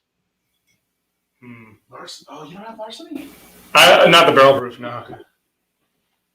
Yeah, no. I don't see We got some. We do have some uncut unfiltered here. Smoke Wagon? Throw a smoke wagon into something. I'm thinking like that's what, like 110, 120-ish proof. All right. So Smoke Wagon, uncut unfiltered versus. We have some E.H. Taylor barrel proof. What proof is that? I would say, do you have any Stag Junior? Do we have Stag here? No, I don't see it. I could grab one. Let's do uncut. Is 128. So uncut unfiltered Smoke Wagon versus Colonel Taylor Barrel Proof. Okay. So we have a 128 proof barrel Colonel Taylor. Let's do it. What's your Taylor? I'm in. My Taylor. Let me see what my Taylor. I have a couple of the barrel proofs. Let's see what we got. I think this is the only one we have. 128. Yeah. Let me see what our uncut unfiltered are. Oh, you had it right here. Oh. We got some Michter's 10 here too. Oh, Michter's 10? Yeah, we got some on set here. All right. Oh yeah. What did That's I? what 90 What did I mention when we were talking? Michter's 10 versus what? That's what, a 95 proof? Yeah, it's like a 95 proofer. We're over here. Yeah, this is a single barrel. Yeah, it is single barrel. Let's see here. Yeah, it's a single barrel. Yeah, this is the 2019 one. I think we have another one actually. I think I said 10 year. Let's see here. How about versus Woodford? Oh yeah, Michter's. I think we said Michter's 10 versus Eagle Rare. I think that was the other one. I don't even know if we have. Do we have an Eagle over here? How about a Knob Creek 12? Not 12 versus what? Versus Michter's 10? Yeah. Yeah, that'd be interesting actually. That'd be Yeah. That's really interesting. Let's do that. Okay. Yeah, they're actually pretty close. Yeah. And I actually think the flavor profiles are relatively close. All right, let's do that. Let me grab it. All right.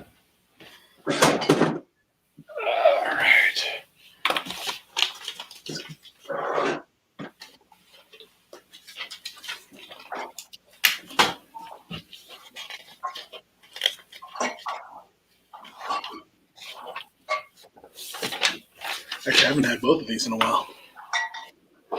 Yeah, we have the Michter's is a 2019. We might have a 2020 here also. 10? I think we have another one. I didn't see it here. All right. Got it. Nice. Duran Bam, thank you, man, wrote Michter's 25, Michter's 20 versus double Eagle Rare or bust. Dude, I had a line on a bottle of Michter's 20 and it just dried up on me. I was so excited getting it for retail. It's a delicious bourbon, but the price point is a little ridiculous. Yeah, you know, I mean, I asked you earlier about that one that like a bourbon you like that the community kind of craps on. Like for me, it's Michter's 10. Like I don't think the community necessarily craps on it, but it's like everybody says it's so expensive. Yeah. For what? Yeah, it is. Michter's 10 to me, I like it, but for $120, I don't at all. I just for some reason this is the maximum amount of oak I like in a bourbon is the way Michter's 10 hits it. So, all right, we're gonna get poured here. Wait, does that? Oh, that is orange. Okay. All right, guys, stick around. Right after we do this quick head-to-head, we'll do the giveaway for the bottles, and then we'll call it a night. But this has been an amazing show, guys. Yeah, dude. Thanks again, man. Yeah, it's so A lot of good. people tuning in, so this was great. Jules is over there trying to cheat. You guys can't see it, but he's like trying to look at me pouring these, and I'm looking for some Reese's Pieces, man. I don't know if you got that, but he said he's looking for some Reese's Pieces. And if Jules was, it would not surprise me at all based on his tasting notes. Yeah. Jules was like peanut butter, peanut brittle, peanut. Exactly, man. All right, here we go. All right, let's mix them up. Let's see what we got here. Watching on smart TV doesn't do chat. Hey, what's up, Ben? Ben Lagare. Don't worry, we see you, buddy. Oh, Michter's toasted versus Elijah Craig toasted. That would have been a good, but I don't. Oh, yeah. I don't have a Michter's toasted bourbon. I have the rye. Yeah, we don't have the toasted either. Yeah. Aiden Craig, yeah, if you want to get on the giveaway, yep, just throw in a super chat and you'll be in. Anyone who wants to get on the giveaway, we have 2 bottles we're giving away. Well, 3. You got the one from Dram Bam, thank you, man. So, OGD 114 versus Rare Breed. Oh, that's a good matchup too, actually. Oh, yeah. All right. I don't think we have a Rare Breed here, though. You don't have a Rare Breed there? Oh, No. come on, you're killing me. Good, because Dylan keeps taking a bunch of our stash, dude. No joke. I'm serious, man. Dylan is just home drinking and friggin' having He's stocking his bunker. He doesn't share.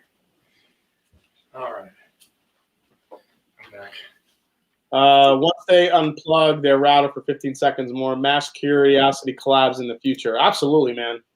Anytime you guys want to collab or have me as a stand-in for Dylan, let me know. Awesome, dude. We're gonna take you up on that. We're gonna need a new router for sure. You don't know what you just agreed to, man. Yeah. All right. Oh, whoa! Wow. Okay, really different noses. Holy shit. Well, they're a little more similar than I thought they were gonna be, actually. That's my take. They're a lot closer than I thought they would be. Mike M. Cheers got a bottle of this Bardstown Discovery 4 this week. Looking forward to it this weekend. So that contains some of that mystery mash bill, that 78.5 mash bill in it, and it's actually freaking delicious. I just put an order in for the what is it, like the five or something. I can't. The Pfeiffer Pavitt. Pfeiffer. Pfeiffer. So that should be coming in to us pretty soon. Yep. I have not tried any of the Bardstown stuff, so it's going to be completely new to me. I've heard great things. Obviously, Matt knows what's going on with that. But. If you could get your hands on any of the whatchamacallits, the Discovery series, I think you'll be very, very impressed. Yeah, I think Dylan's had a couple of them. He's got a couple. Yeah, he likes them. So yeah. All right, I'm going in to taste these real quick. I think I have a preference on the nose. Okay.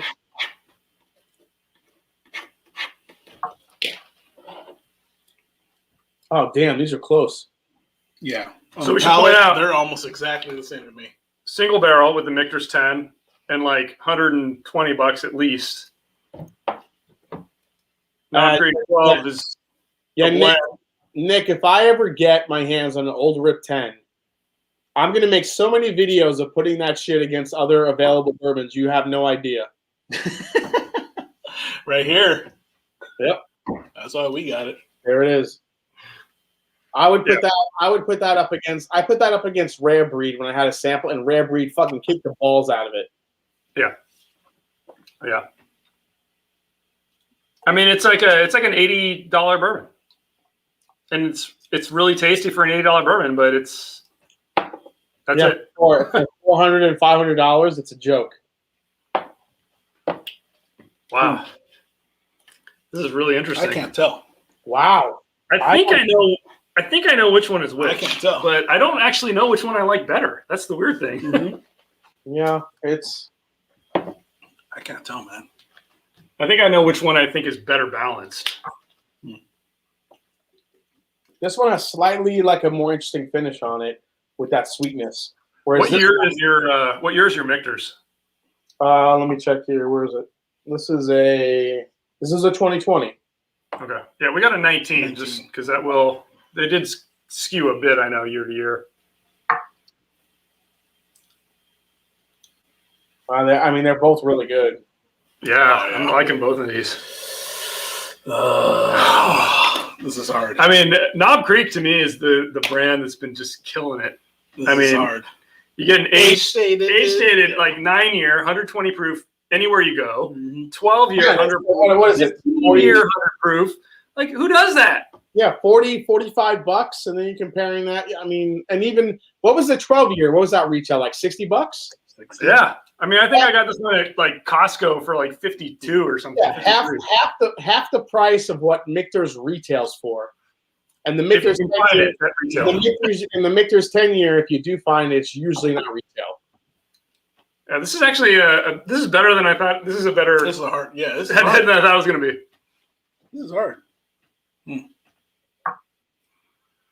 Okay, I think I know. I have no idea, but I think I know which one I like more. But I'm really having a hard time picking a favorite. I really like them both. I do. They're so close. They're so close. So I'm getting a touch more oak in the red one. I was going to say red. Which, even though it's a younger age statement, I've always gotten that clear hit of oak with the Michters. Oh, really? Yeah. I actually think it's the knob. You do? Yeah, but red is my favorite so far. It's a toss up, man. No, I mean nose is one of them is a little bit more punchy on the nose than the other one. Yeah, I slightly preferred the red on the nose. That's what's edging me towards the red. It's a little bit bolder, and maybe that's the proof because the knob is what, like 100 proof. The Michter's is 94, so. I know. I think I'm going to go with this one on the right. It just has a little bit more spice, a little bit something more to it. I mean, they're so close, but this one here just has something that's making it a little bit more interesting. Whether it be the spice, surprisingly close, the sweetness, the oak presence in here. This one is just a little bit more interesting than this one here. So yeah, I got this one though. All right. I want to go last. All right. All right, Jules, my favorite being red. This one has like the better balance, I think. What do you got? Like the panic hit. Yeah, I think I'm going with red. Red, okay. What's red? Should we reveal? Well, I gotta pick mine first. Okay, so I'll go next. Here's the thing: is I feel like they're close. I feel like close. This one's better balanced, but I think I slightly prefer the oak hit of the more red. interesting. Yeah. Red is more So I'm going to say a slight preference for the red. Let's see what we got. Let's see what we got. What do you got? Yes. Red is whatever was on the right, which was Michter's 10. Oh, Michter's 10. Okay. So we both preferred Michter's 10. oh. You both No, I wasn't at all. All right. I picked this one. You're the tiebreaker. Or not anymore. No, Michter's won. But. Well, I'm outnumbered no matter what. Yeah. Wow, this is actually surprising. I went with the Michters. Oh, unanimous. Unanimous. Whoa. Unanimous decision. Whoa. What the heck? That's actually surprising. That's really surprising. Again, we got to point out that was close. Yeah. This particular single barrel, is actually really good compared to the Knob Creek. I mean, I don't know if my palate's blown right now, but still, it was still pretty damn That's good. a fair point. Yeah. Yeah. How many deep? Malton Montreal, just you need a puka shell necklace to go with your V-neck. What's a puka shell? Oh my God. Well, Swami, man, go watch hockey. Yeah, actually, though, have you guys had the 12-year cast strength Knob Creek? Because that thing was a friggin' monster. I've been trying to find it, man. Knob Creek, my channel. Yeah, Knob Creek 12-year cast strength was an absolute beast, and that thing took down many expensive bourbons as well. But the fact that these are so close, and the Knob Creek 12 is half the price. Yeah, you got to go with it. It just goes to show you if you and Knob Creek 12 is going to be a future consistent release now. It's not going to. It wasn't a one-time annual thing. So you have now. If you can't get the Michter's 10, get a Knob Creek 12 for $60. It's half the price. I mean, when you're talking retail, and it's pretty damn close. Yeah. Yeah, I mean, totally. And I mean, you factor in the barrel picks, Knob Creek barrel picks, which, I mean, I'm still seeing things that are above 9 years out there. Yeah, like they're around. So. Yeah, I picked up a 12-year recently that. Yeah. I mean, you're at 120 proof with those. I mean, like, how do you? It's just unfair. Yeah, I could wear the. I could wear the V-necks now because I've been working out a lot, so I'm looking a little better with the V. I couldn't wear the V-neck for a little while. Getting ready for summertime, right? Yeah, I'm getting rid of the quarantine 15. Like at the beginning of quarantine, I was really good. I was like, I'm going to exercise every day. And then like second half, I was like, screw this. I'm drinking every day. Who knows when it's going to end? All right. So Brian Farrell, we got the $5. That's the last super chat. So Daniel Kerber, if you're monitoring these, oh my God, got to fit back into those Z Cavariccis. Yes, that's right. Yeah, I don't even know what that is. I had a pair of those. Yeah. Press says that wax though. Yeah, Knob Creek has the worst wax ever. It's true. So Daniel Kerber. Let's get into the giveaways here before we call it a night. Let's see. What's the number count of super chats? So he'll let me know in the chat, and we'll do it here. I put OGD 114 against 1920. Oh, that's a good matchup too. Ooh. Yeah, I agree with that one. Yeah. I mean, OGD 114 is a powerhouse, man. Knob 9 never gets love for daily. That's true. I mean, I think I love that stuff, man. I am a huge fan of Knob 9, man. I'm surprised Jules doesn't love that shit. It basically tastes like peanut butter. He does. He does. I do. This hasn't been my daily. Yeah. So we have Daniel Kerber. Entries are 1 to 108 tonight. Perfect. 108 super chats. Thank you so much, guys. Nice. Let's Dude. do. We'll include you guys in it. Dutch, pick a number between 1 to 108. 12. 12. That's my go-to number. What the? Daniel Kerber, what do we got for number 12? This is for the Elijah Craig store pick. This is actually a pretty damn delicious store pick. I have a couple of these. So, how old is it? This one came in at a little over 8 years old. Nice. So it's nice. It's a nice age for an Elijah Craig store pick. So Yeah. Those 8, 9-year-old Elijahs are really tasty, man. they are. Yeah, this one is all like this is like spiced butterscotch. It's really good. Richie G calling out the In Flames shirt, Oh, in flame. man. Love me my In Flames. In flame shirt. All right, what do we got? So Daniel Kerber, 12 is Stephen Tate. Yeah. Congrats, man. Stephen Tate, congrats, buddy. Stephen Tate, if you're watching this, email me at themashanddrum@gmail.com. We'll get your contact info, and then we'll get you your bottle. So cheers to that. Jules, the next number. What's the next number between, what is it, 1 and 108? Don't say 12. I'm going to go with 89. This is for the Smoke Wagon Uncut Unfiltered. What'd you say, 89? 89. 89. Who do we got?